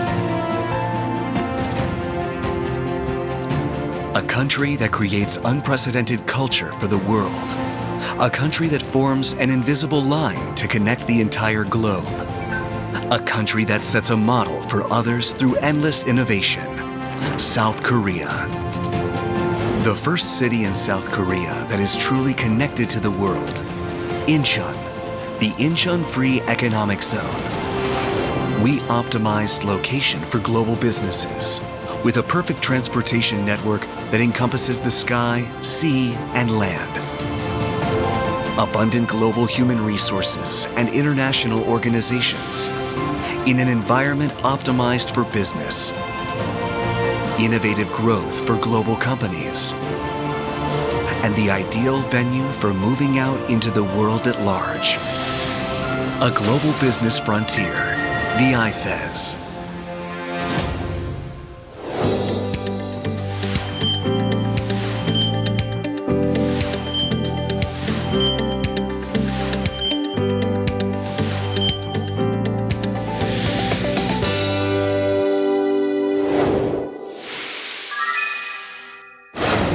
In solid collaboration with various global companies, the IFEZ has made remarkable achievements, especially in the field of high-tech industries. Through the various companies and public institutions that marked the start of the IFEZ, Industries and education got together while public institutions and research gathered to build an IFEZ-specific industrial ecosystem. Through building an ever-strengthening industrial ecosystem based on the strengths of each member, through ceaseless communication and collaborations, all components of the IFEZ are generating maximized synergetic effects. The IFEZ's industrial ecosystem has achieved remarkable performances in broad-ranged fields such as semiconductors, robots and automation devices, aviation, cars, machines, and equipment. The variety of leading companies accompanying the IFEZ has led to consistent growth in production capacities through the synergetic effects created through active technological exchanges, solidifying the foundation of the innovative ecosystem. The non-stop, ever-growing IFEZ innovative ecosystem will actively partner with new companies in active cohabitation and collaboration in its mutual formation of an R&D-based industrial cluster for cutting-edge parts materials and will further strengthen firmer high-tech industrial infrastructure. 지난 12년 동안 IFEZ의 성장과 발전을 함께 할 수 있어서 참으로 행복합니다. 그간 국내의 입주 기업들이 동반자 그리고 조력자로서 끊임없이 소통하고 협력해준 IFEZ에 진심으로 감사를 드립니다. 대한민국 자율주행의 천병인 만도 헬라 일렉트로닉스는 한라그룹을 대표하여 IFEZ가 글로벌 비즈니스 도시로 성장할 수 있도록 IFEZ와 한마음이 되어 최선의 노력을 다하겠습니다. The IFEZ has prepared diverse support plans for high-tech companies to move in. The city to rise as an R&D-based high-tech industrial cluster built on the solid conditions for settlement with global high-functioning companies and expanded production capacities through activated and corporate exchanges. The IFEZ. The IFEZ will bring the power to prop up Northeast Asia as the center of the high-tech industrial cluster. A venue where unprecedented high-tech industrial technology begins. The IFEZ.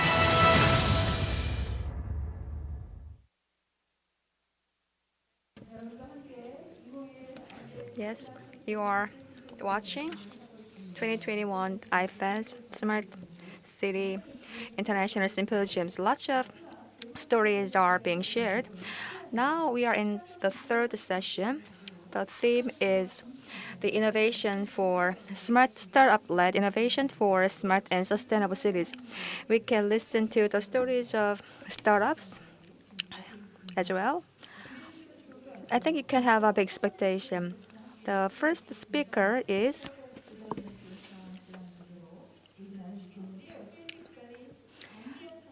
Mr. Ban Gi-eun, Director of Creative Valley.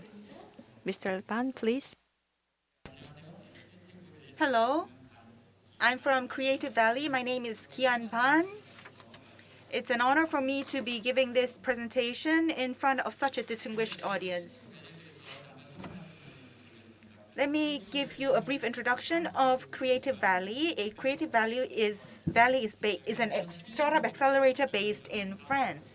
We started this business from quite a long time ago, so we are one of the oldest incubators or acceleration programs in France. And we have some characteristics or strengths that we are proud of.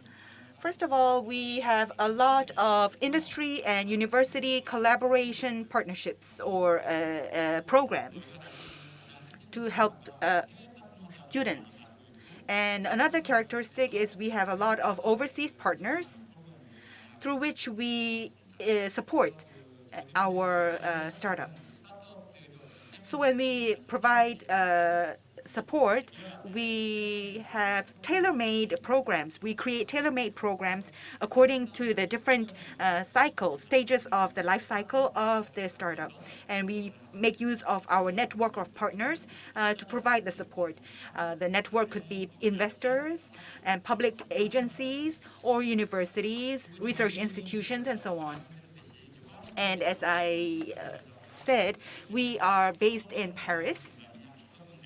We have 5 locations where we run our incubation spaces, programs, and one of the most famous spaces would be Station F, which is the biggest startup campus in the world. I'm sure you're familiar with it. It's more than 440,000 square kilometers.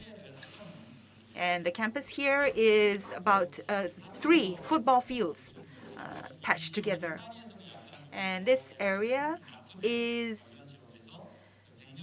located in a very rundown town. And so the closed up train station was renovated to build up this campus. So it contributed also to urban regeneration of this area. So these startups in Station F, there are a lot of them. And so in terms of scale, it's really big, but also the ecosystem is also very much alive. So why it's famous, the reason it's so famous and so preferred is that it runs a very excellent ecosystem for startups. The ecosystem, or Station F, is divided into 3 zones. The first zone is called the share zone, where public agencies and French tech, which is the representative community for startups, are in this share zone. And then in the create zone, you have 3,000 workstations. And then you have tech companies like Microsoft, Apple, Google, Amazon. So these high-tech companies work together with startups in this zone. And then you have the create zone, where the actual work of the startups are undertaken. We have 3,000 workstations and 30-plus startup programs being operated with startups, like about 20,000 startups. Out of 20,000 startups in France, 3,000 of them are working here at Station F. And this is and then you have the chill zone, where you will find very big restaurants that can become venues or platforms for networking with other entrepreneurs. And so it's a facility and an environment that encourages collaboration.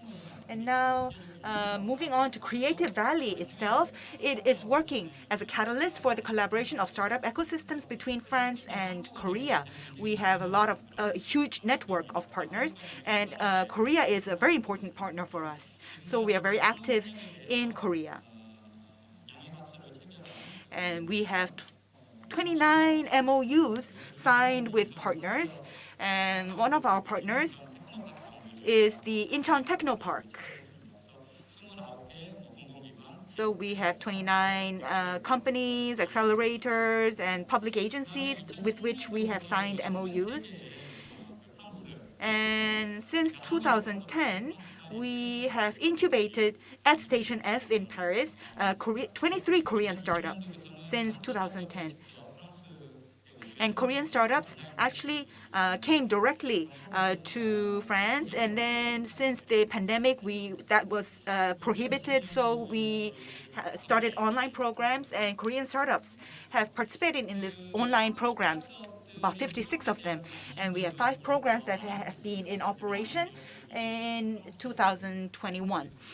And so a lot of Korean startups, they are knocking on the doors of the incubators in France. And so, but since we are familiar with these Korean startups and we know their needs, we try to focus on their needs, and we try to create new demand for their technologies or whatever they are offering, by creating new markets or new demand for such for their services.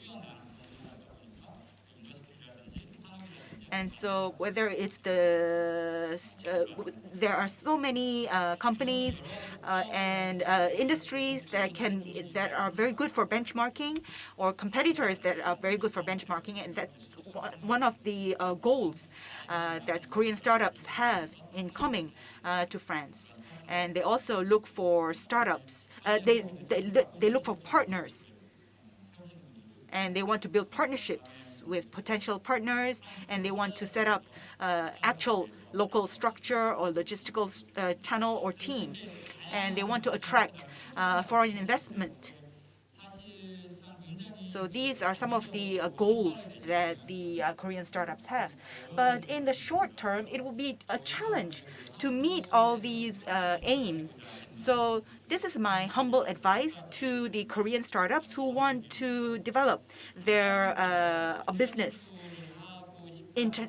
internationally. So from the beginning, when you want to go abroad and start up overseas to gain inroads into overseas markets, your aims and needs have to be very clear from the beginning. Of course, you have short-term goals as well, but these short-term goals would be like the detailed tasks under the long-term objectives. So you need to have a roadmap with a long-term perspective. So rather than being impatient, you have to be very patient and have a long-term perspective. Especially when you want to start overseas businesses, you can't do it all. You can get the assistance of public agencies or accelerators like us or partner companies. So there are many partners who can provide support. So please look for these supporters in starting your overseas business. In Korea, we have a very strong partnership with Incheon in particular. So that's why I'm here making this presentation in Songdo. In 2019, they came to us before that, and so in 2019 we participated in a forum to share our experience at Station F with INU, and we also ran a program in 2020 to support 4 Korean startups. And after the program, we signed an MOU with Incheon Technopark at the end of the program.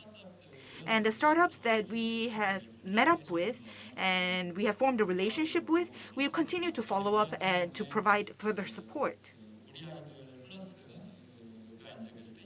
So 우리 Kids Plus worked with us.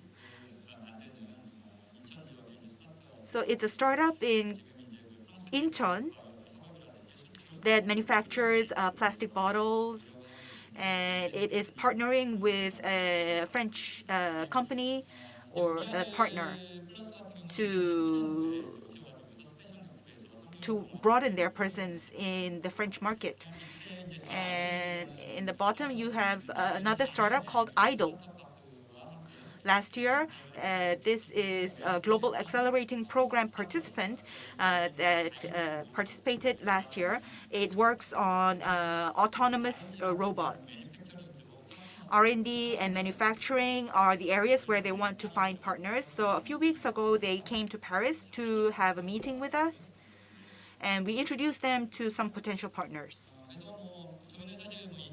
Actually, we want to continue our relationship and partnership with Incheon, and there is a 9,000-kilometer physical distance between Incheon and Paris. But through startup ecosystems, by connecting startup ecosystems of Incheon and Paris, we want to continue to bring Incheon and Paris closer together, and we want to provide that bridge. And we want to activate and breathe new life into the Incheon startup ecosystem. And we want to continue to bridge the ecosystem between Incheon and Paris, and we want to further support collaboration between the entrepreneurs, investors, partners in France and Europe with those in Incheon. And we want to help Europe make a help the startups of Incheon make a successful soft landing in Europe. And so these are the support services that we want to continue to provide to the startups, especially in Incheon. So this wraps up my presentation. Thank you very much for listening. Thank you very much.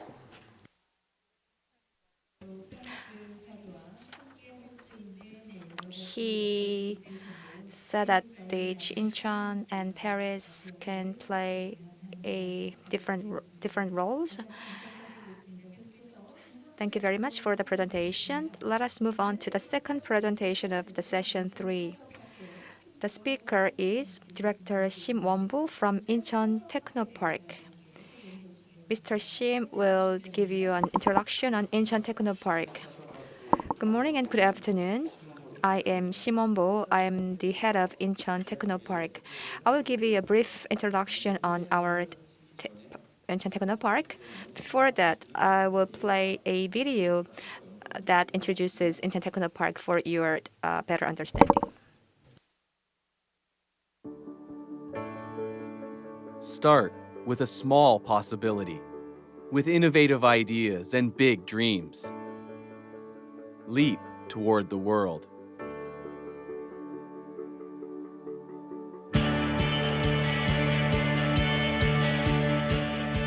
In a place of miracles that turn the sea into land, we will be with startups for their new beginnings. A new beginning to advance into the world. Incheon Startup Park.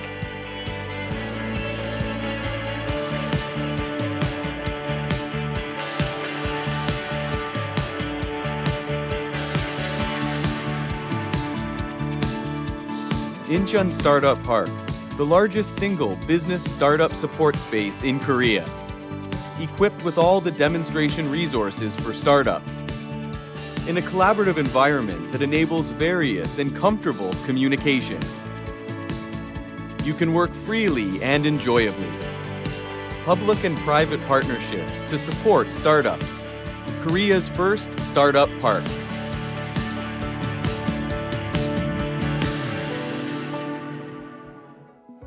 Incheon Startup Park in Songdo, Incheon, the city of possibilities. A city steeped in culture and romance. With global companies representing Korea. A global city standing on the basis of bioconvergence. Fourth industrial technology, from demonstration to global investment of innovative startups. With over 29 domestic and foreign cooperative partners. Incheon Startup Park promises for the growth of startups. We will invest in the possibility of startups. Through global networks, we will create values to change the world and lead the world.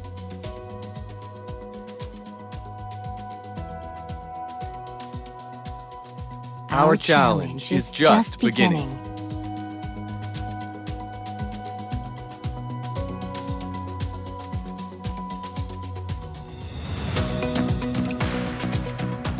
Start with Incheon Startup Park.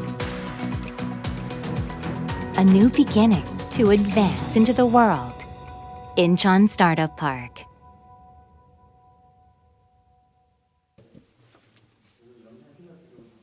So, can you give a big hand? Because the video, it's just ended. So I believe that the people who are watching the symposium on the YouTube are also giving us a big hand. So the Ministry of SMEs had a call for projects to create startup park, and we won this call for the projects.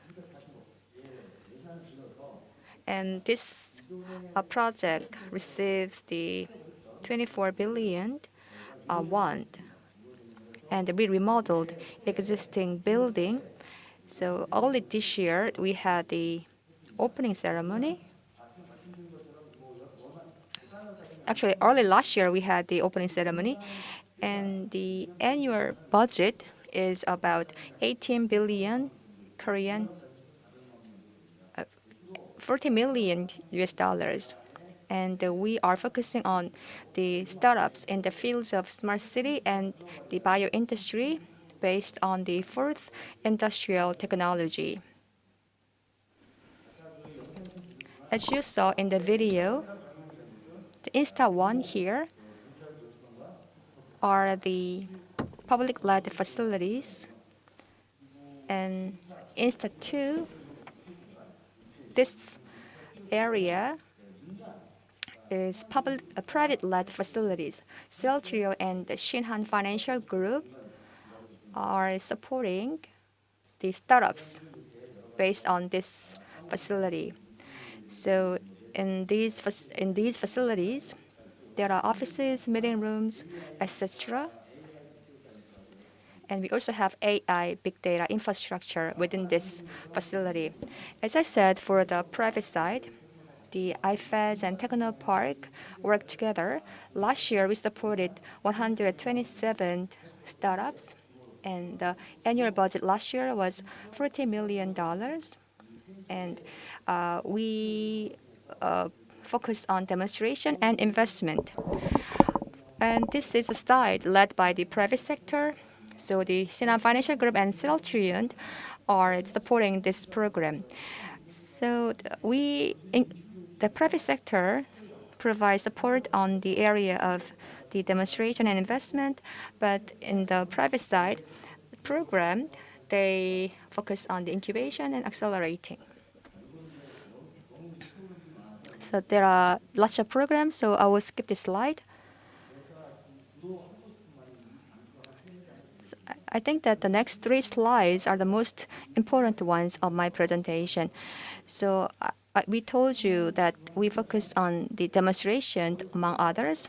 So demonstration requires many involvement of many stakeholders.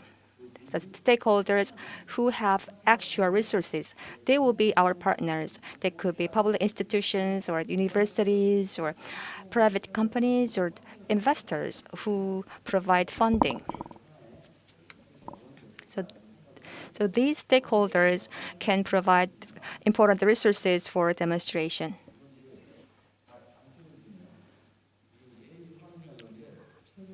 Recently, a company in Songdo developed a laser pointer that can work for the LED screen. So there is an institution called NIPA. So we work with this organization. So every year, they provide a test field for the IoT-related startups. So last year, we created the smart and Wi-Fi test zones. So here, that lots of tests are being done, and also recently, the area near the subway station is being used as a test bed for the sensing and the solution development. And next year and the year after, the airport and the port can also provide the test beds for the startups to test their products and the services. So for this purpose, we work with NIPA and the Incheon City Corporation. They can help us. They can help the startups in terms of what kinds of devices the citizens want or what kinds of services the citizens want. So this authority provides the information on the needs of the citizens, and after based on the feedback, and a new product can be developed. So this is a case where the demonstration actually directly leads to commercialization. And this way, a product can find a distribution channel. And here you can find the companies, including Samsung Biologics. Tomorrow, there is a robot that is used to move a sample of this company. So this means that we are in cooperation with the large companies, and GX Cartex, they have 29 oil stations in Incheon. So they allowed the startups of Incheon Startup Park to use those oil stations, gas stations.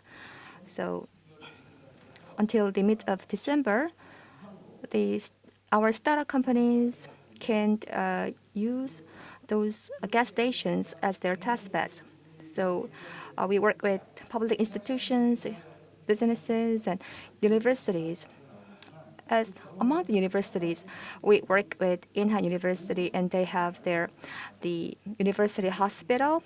So this university hospital can be a test bed or pilot space for the startups. So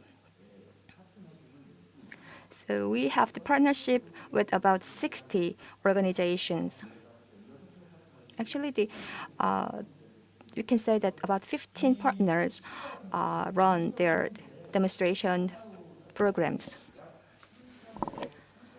So actually, the Incheon has created about 300 billion won of the startup support fund, and they plan to increase the funding to 1 trillion won. Then, naturally, innovative startup companies can demonstrate can show their innovative capability based on the demonstration.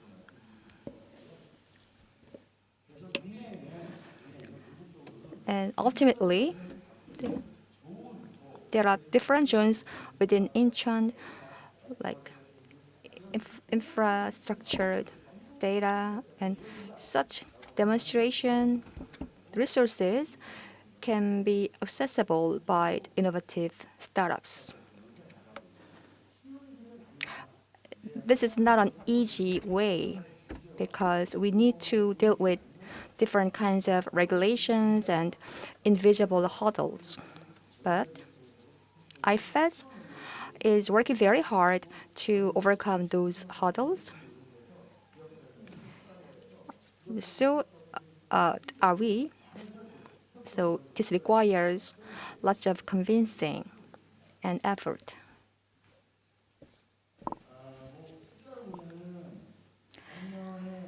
So last year, we supported about 211 companies, and we attracted $56 million of investment. So this year, we believe that we can attract more than $100 million. In the bottom, you see the EV charging station in Korea. So this experiment is done in the basement parking lot of the startup park. So it's very easy to install this charger. So you don't need to have a designated charging space. This is one of the demonstrations going on. And another company worked with Harlem University in order to develop dry eye treatment. And it attracted about $12.5 million. So there are lots of interesting cases, but due to time constraint, I cannot explain all of them. And one of them is the AI-based automatic tumor detection endoscopy. And the second picture shows that the AI data is accumulated in order to detect the possibility of the cancer development. And also the different demonstrations are done in the different fields such as environment. So until 2024, we want to find more than 30 partners who can provide substantial support for a demonstration. This requires cooperation from IFEZ and Incheon City. Currently, these two authorities are providing strong support. And until 2024, we will discover 420 promising startups in order to generate more unicorn companies. So not only domestic companies, but also the cooperation with international companies are also taken into account. I hope that we can take this opportunity to find the possibility for the stronger cooperation. Thank you very much for your attention. Thank you very much. So we could listen to the introduction of the Incheon Startup Park. We have a big expectation on this park. I sincerely hope that you will also pay interest in Incheon Startup Park. And from now, we will be listening to some pitches from startups themselves, who are knocking very proudly on the doors of the global market. Let me introduce the first pitcher, who is Tristan Roussel of Aribal Technologies. He's joining us online. Would you like to start your presentation?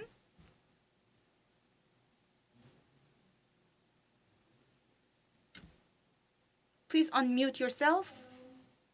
Yes, can you hear me well? 네. Okay, I'm going to move to full screen. Can you see my screen well? Yes. Okay, thank you very much for this invitation. I'm very honored to be here with you today. So I do not speak Korean. Also, I am the president of our Asian subsidiary, which is based in Seoul. I will show that a little later. So I guess there is translation. I hope that it is fluid and that you can understand me well. So yes, before telling you more about our technology and also the market we are addressing with our product in a quite specific subject called digital olfaction, so the detection of smell, I will start with a kind of conclusion slide which tells you about the journey of a typical technology startup, French technology startup. So I'm considered to be the main founder of Aribal. I've been an entrepreneur for more than 20 years. And it happens that I am quite close to a quite good technological institute based in France, in Grenoble, named the CEA, which is where we identified our technology and with whom we are still collaborating. CEA Leti, as sometimes they are called, is our main technology provider. We are here as a startup to mature this technology and to bring it for an industrial application. So during this journey, after the first 2 years, which I self-funded, I met two investors. One is well-known in France called Innovacom. The other is specialized in medical domain called CEMAG, as well as the first Japanese investor, corporate fund, Asahi Kasei. So this is where I realized that there was a specific interest for our activity in Asia. In 2018, we started to work with a quite big company based in New York named IFF. So it's a very specific industry close to the cosmetic industry. It's called International Flavor and Fragrance. And this was the occasion for us to create a first subsidiary in New York in 2018. But at the same time, by the end of 2018, early in 2019, we started to work with two very big Korean chaebol. So one in the automotive industry, Hyundai, and another one, of course, in the consumer electronic industry, Samsung. I'm giving their names because all those companies became our investors. So this is public information. I cannot tell you more about what we are doing together. You can guess. But definitely, we are very happy to have two very active Korean investors. Another French group joined, SEB. They are specialized in small appliance. So when the question was raised about where to establish our potential Asian subsidiary in the middle of the COVID pandemic, so 2020, at a time where we were not able to travel freely anymore, we decided to choose Korea. And it happens that I took the project personally, and I came and lived in Korea last fall for nearly 3 months with the objective to create our Korean branch called Aribal Asia, which was officially created a little later. I got the chance to meet Eric Kim, who is a Korean engineer. Okay, he also did his studies in the US, so we have very good communication. And to get the support both from the French-Korean Chamber of Commerce, FKCCI, who are hosting us in there and also providing support in Seoul, as well as the French Tech in Seoul, that allowed me to join their board. So I'm part of the board of the French Tech in Seoul. In France, we also receive quite a lot of help from the government through an entity called BPI, and who are giving us access to loans, to grants that have given us over the last 7-8 years now a global budget of nearly 13 million euros, half of it coming from equities and the second from non-dilutive help, meaning indeed help from the French government. So what do we do at Aribal? So you will see for the topic of today, I will essentially focus on the automotive application, but developing a digital nose, an alternative to the human nose, able to give objective data about odors, a very specific subject, not very well known because it has remained a technical challenge over the last 30 or 40 years, actually. It's not a very original subject, but it's not very well known because up to now, the technology was always under the expectation of the customers. So now we are addressing flavor and fragrance, so food and cosmetic market, consumer appliance to follow cooking, for instance, in a oven, or freshness of food in a fridge. There are some applications for personal health, hygiene, but also some disease. In the automotive industry, we are analyzing malodors, so odors linked to dirtiness, so misusage of the car, which is an alternative actually to camera, because people may not want to have a camera looking into their car. So it's definitely a mobility subject, and as well as a new type of sensor that will be implemented in future autonomous cars for car sharing. There is also a subject on material characterization. This is for the smell of a new car. So the technology is a bit complex because it's a combination of biotechnology, nanotechnology, and of course, software and data analytics. Let's consider that we have 64 sensors in one. So we have 64 biosensors able to detect smell and generate complex pattern. And it's actually a pattern recognition technology. We are generating databases of odor signature and playing with this for the different application. We were able to transform this into a product. So Neos Advanced, which was released in May this year is actually the second generation of a product. At Aribal, we claim to be the inventor of the first universal and portable artificial nose. Inside the new products, there is a silicium-based sensor, so it's photonic silicium, miniaturized and potentially very low cost, which is why we are also addressing consumer application. We will be addressing consumer application in the future.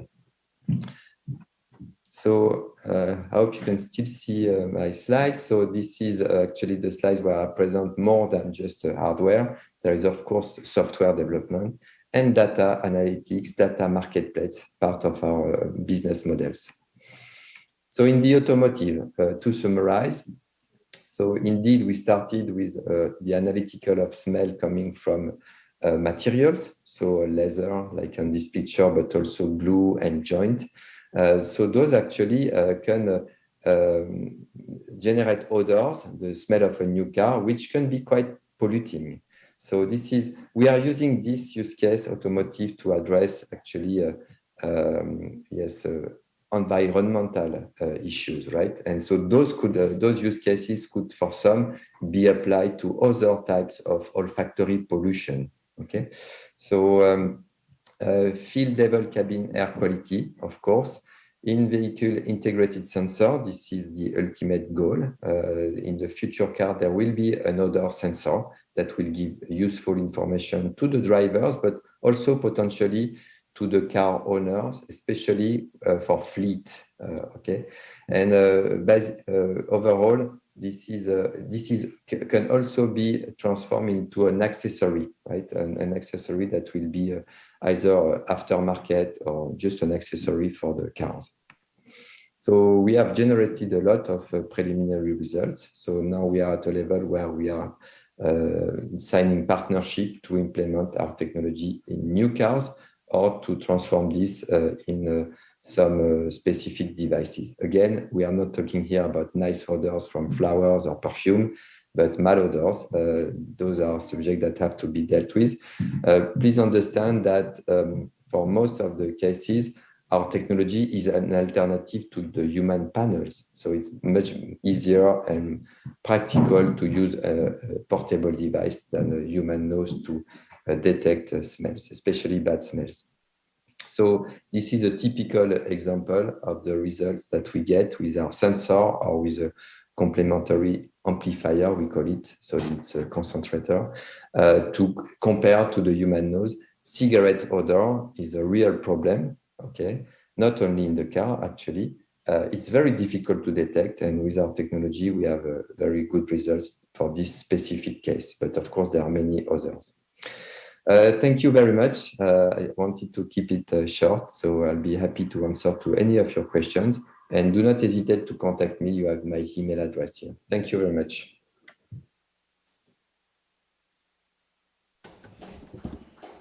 Thank you very much. Thank you very much. Aribal Technologies CEO Tristan has talked about the technologies that Aribal is working on and the application potential for these technologies. I'm sure that many partnerships and conversations will start up. Now I want to invite the Mr. Kim Young-nok, CEO of 9watt. He will deliver the presentation on the topic of AI-based energy diagnosis and management platform. Good morning and good afternoon. I am Kim Young-nok from 9watt. So I will introduce to you energy map. I think that I have this opportunity to deliver the presentation as a smart startup. I think that we need to reduce greenhouse gas emissions. This year, leaders from different countries discussed this issue. Unfortunately, Korea was selected as a climate villain along with Saudi Arabia because until last June, the Korea was asked to reduce greenhouse gas emissions, by 24.4% by 2030 compared to the level of 2017. However, Korea was not ambitious enough. So we need to think about the portions of greenhouse gas emissions coming from different sectors, such as transportation, building, and industry.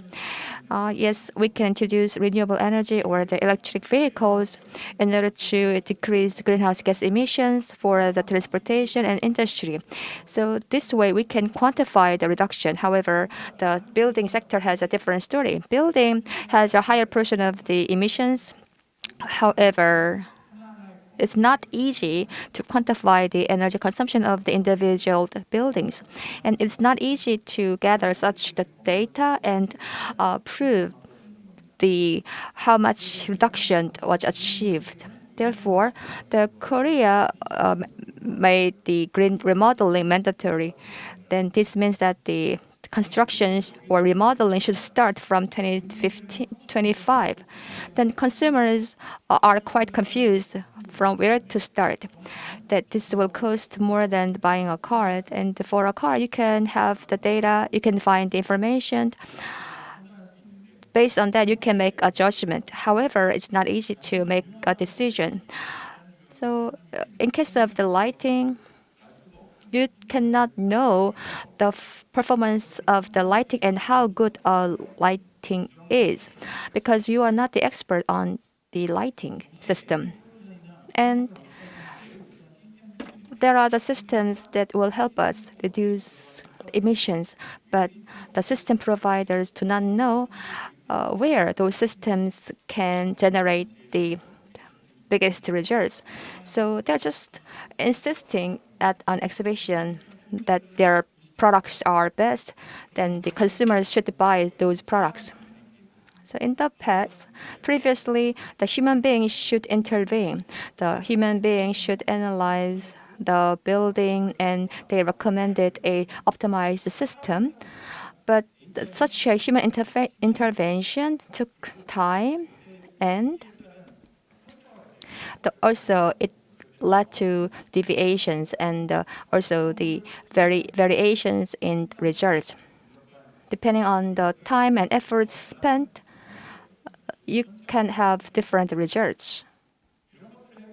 In order to solve such a problem, you can use EnergyMet that was developed by our company. The data was quantified and standardized. So for individual buildings, when you click a building, then you will know, then the consumer will know from where they have to start in order to reduce carbon emissions. And also, there are the system providers. The system providers should know where their products can generate the best results. So these are the potential target buildings for the system providers. You have to show in terms of money, in terms of numbers. And that means that how much a building can save at a certain investment. So we built this kind of system for 9 districts of Incheon. One of the biggest flaws with this kind of approach is the privacy information. We do not gather personal information. We only use public information, public data for analysis. So this analysis is used to understand the past patterns. So we have gathered data on about 50% of the buildings within the areas we covered. So the one advantage is that you can find a proper target building because you cannot diagnose entire buildings. So this, however, this helps you find the potential target. Then consumers can receive diagnosis report free of charge. Based on the report, consumers would know what they have to do at first. And the system provider also will be able to know what they have to do. And we turned 2D data into 3D data. So we worked with Incheon Techno Park and Sinan Square Bridge. We are creating a test bed in Songdo, and these kinds of services will be provided. And through our service, the consumers can reduce the risk, and they can also save costs. Among others, they can also reduce inconvenience. So this is our marketing strategy, and this is our team. We are receiving the support from Incheon. Thank you very much for your time.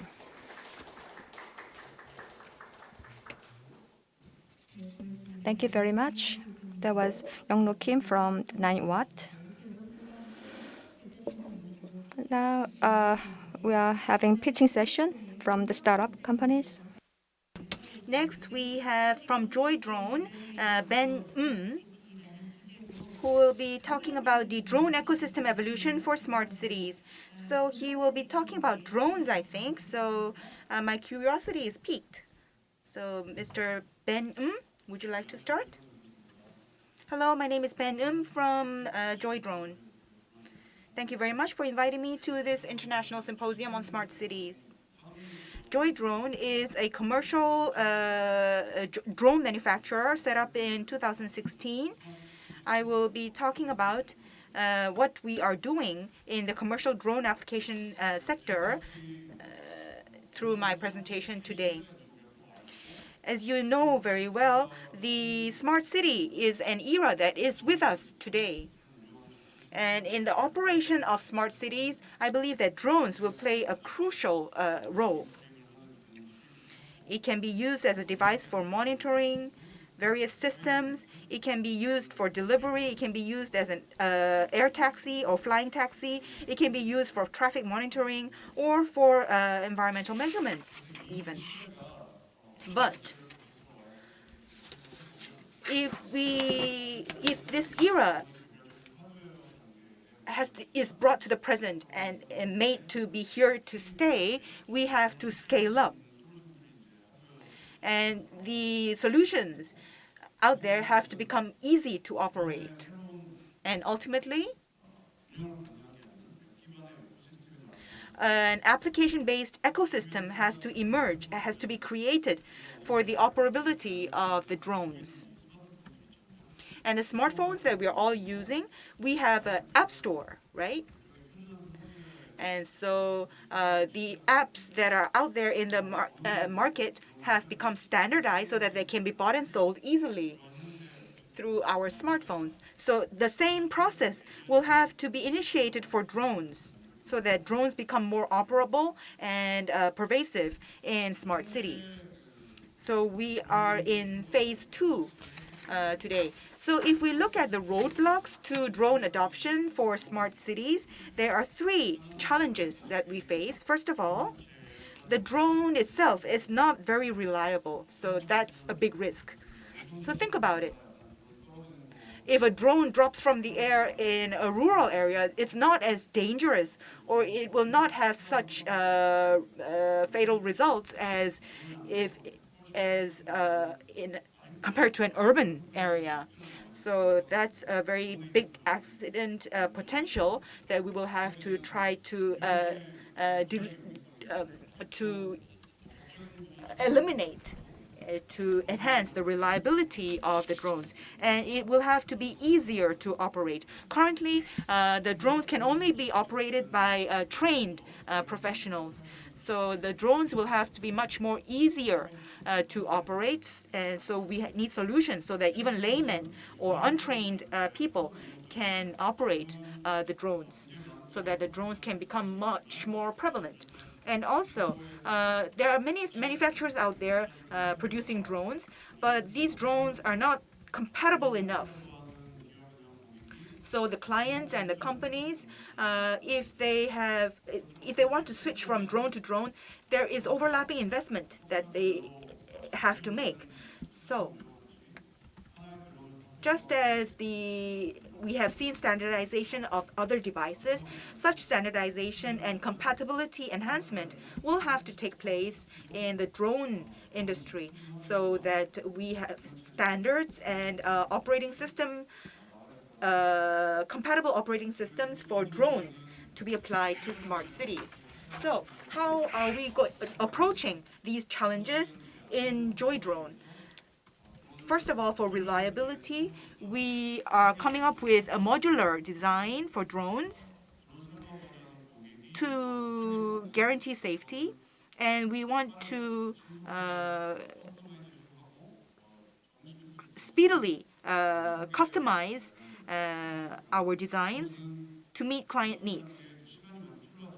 And although this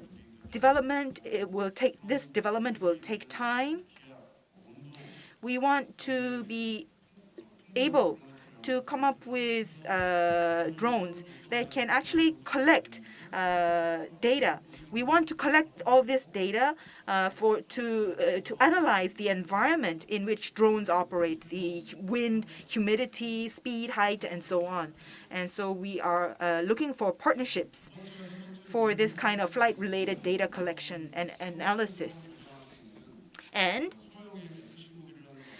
in order to ease operation, to make for easier operation, we are looking to independent modules for drone compatibility. And as I just mentioned, we are trying to create a cloud-based control software so that the drones can be provided wherever you are, whatever location you are in, and whatever brand the drone is. So we want to create a web-based common interface for any kind of drone, wherever, and in any kind of location. So that is our ultimate goal. And these are some of our products. In retail, we have J-Eagle as a product. It monitors and maps the territory in Korea, all over Korea, and the landscape, in any landscape. This is the prototype version of the command center, or cloud-based control station or command center, where the software will be adopted or embedded so that we can control all the drones, different kinds of and different brands of drones that are in flight. And so this is our vision and goal, to become a leader in the UAV-based commercial application market with end-to-end solutions. So that's it for my presentation. Thank you very much. Yes, thank you. I hope that you will continue to expand your business and continue to grow. Thank you very much, Ben from JoyDrone. So we have heard 3 pitches from 3 different startups, and now let me introduce Solomon Moose to give some concluding remarks.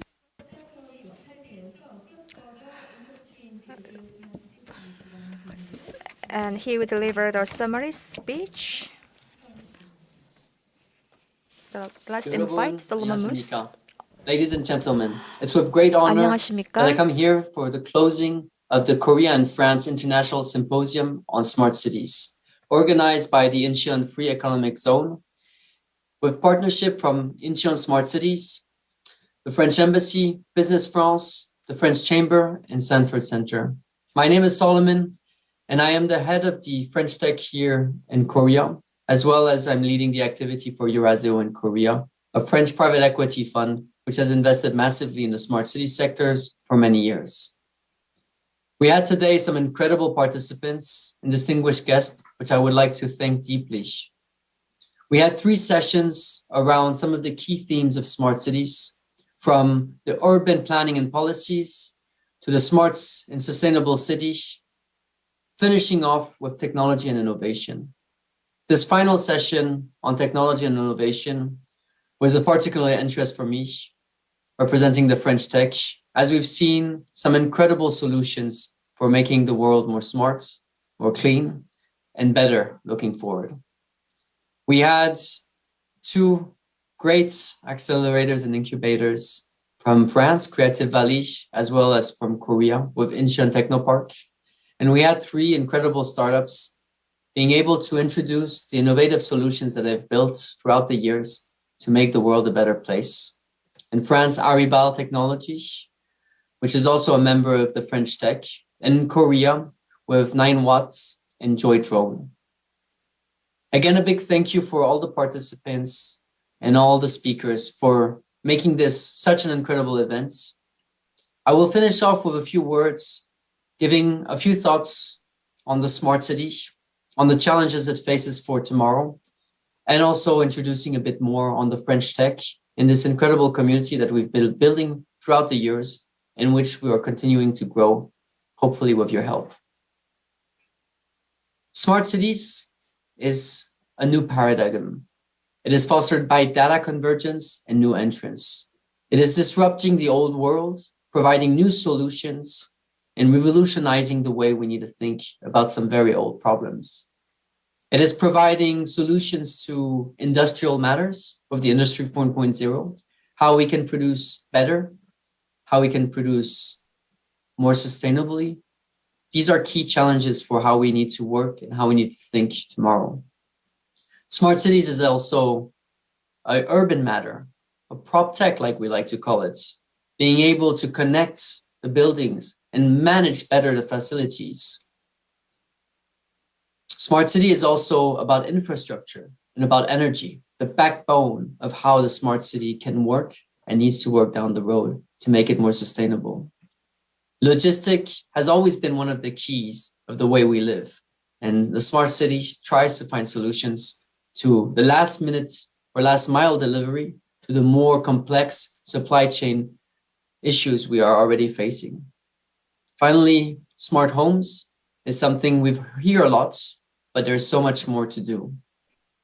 I'd like to take a few minutes just to be able to touch base on some of the key points we've seen, and especially talk more about some of the key challenges. Smart city is in fact driven by some incredible, powerful global shifts.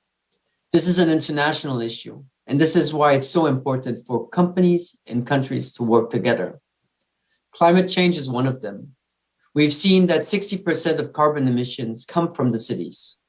We see a direct impact on deaths and on how we live.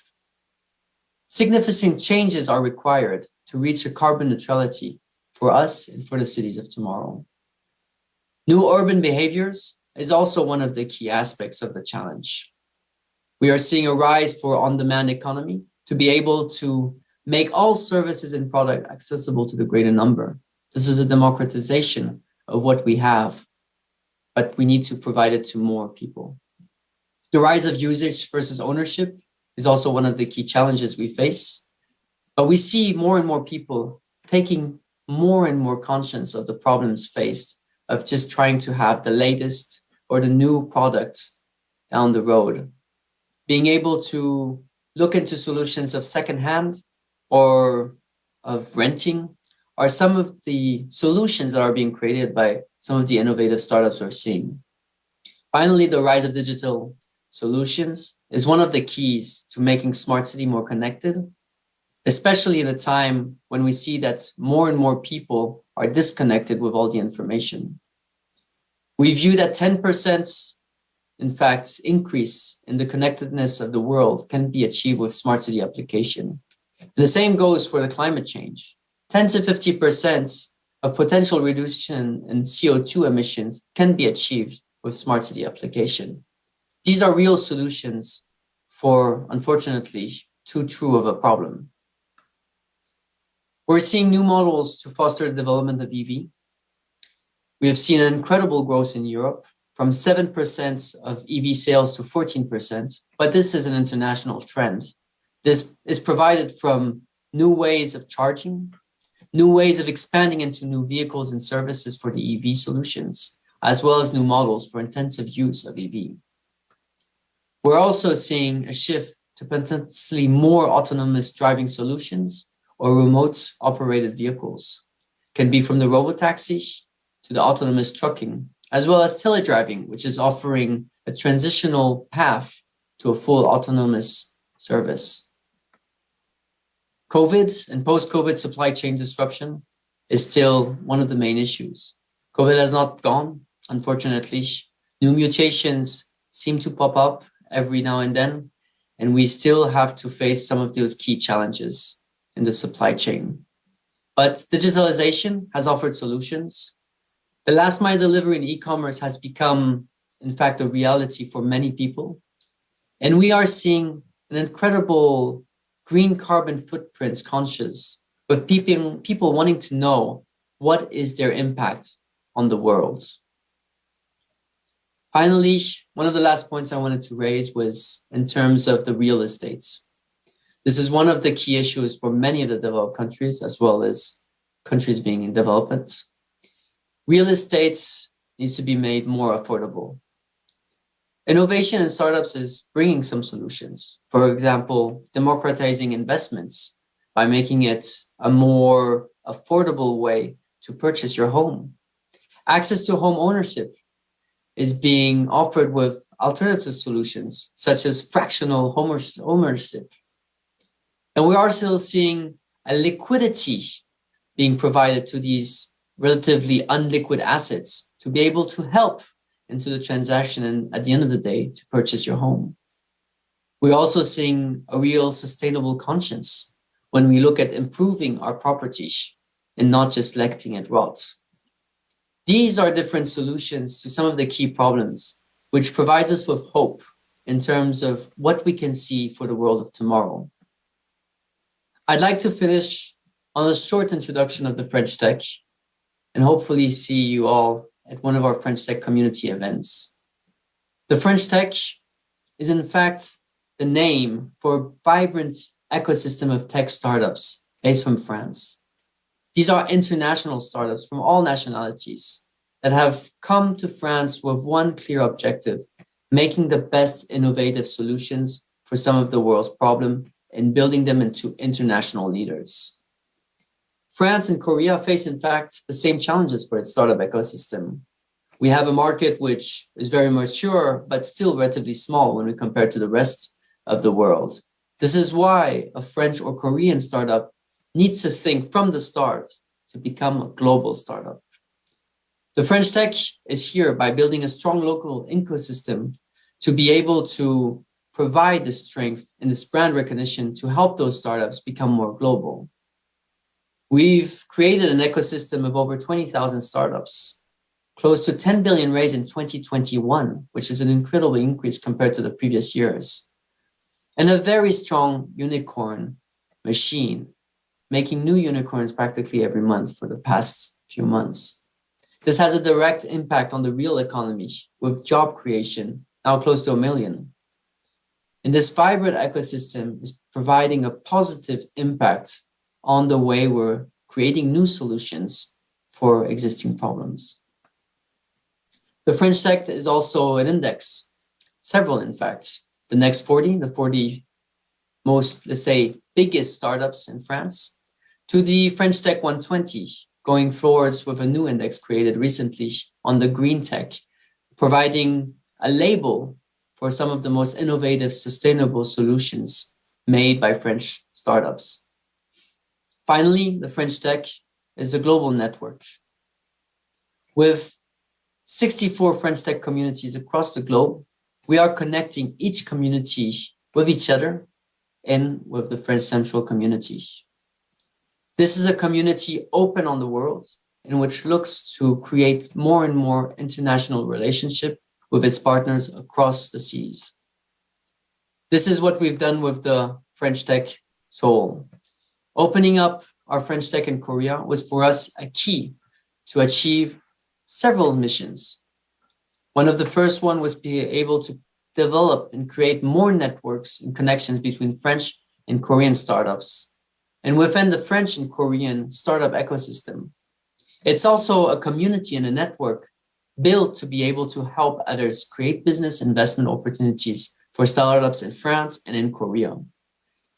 The key of what we're trying to build and what we've already been achieving is to promote, on one side, the Korea ecosystem to the French startups, and also the French ecosystem to the Korean startups. We believe that by working together, we can achieve a lot more.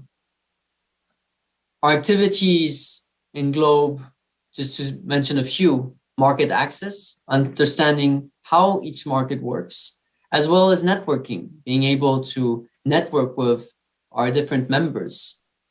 It is a community which is free and open for all, and where we are looking to build a common foundation all together. Finally, the French Tech is not me. It is a community. It is a vibrant board also, which is helping build more and more relation. The French Tech is us, but it's also you.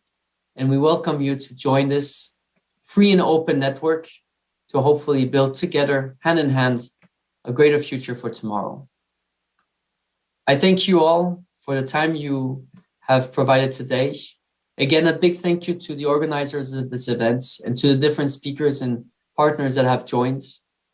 This is the first of many more to come, and we look for building a better world together in the years to come. 감사합니다.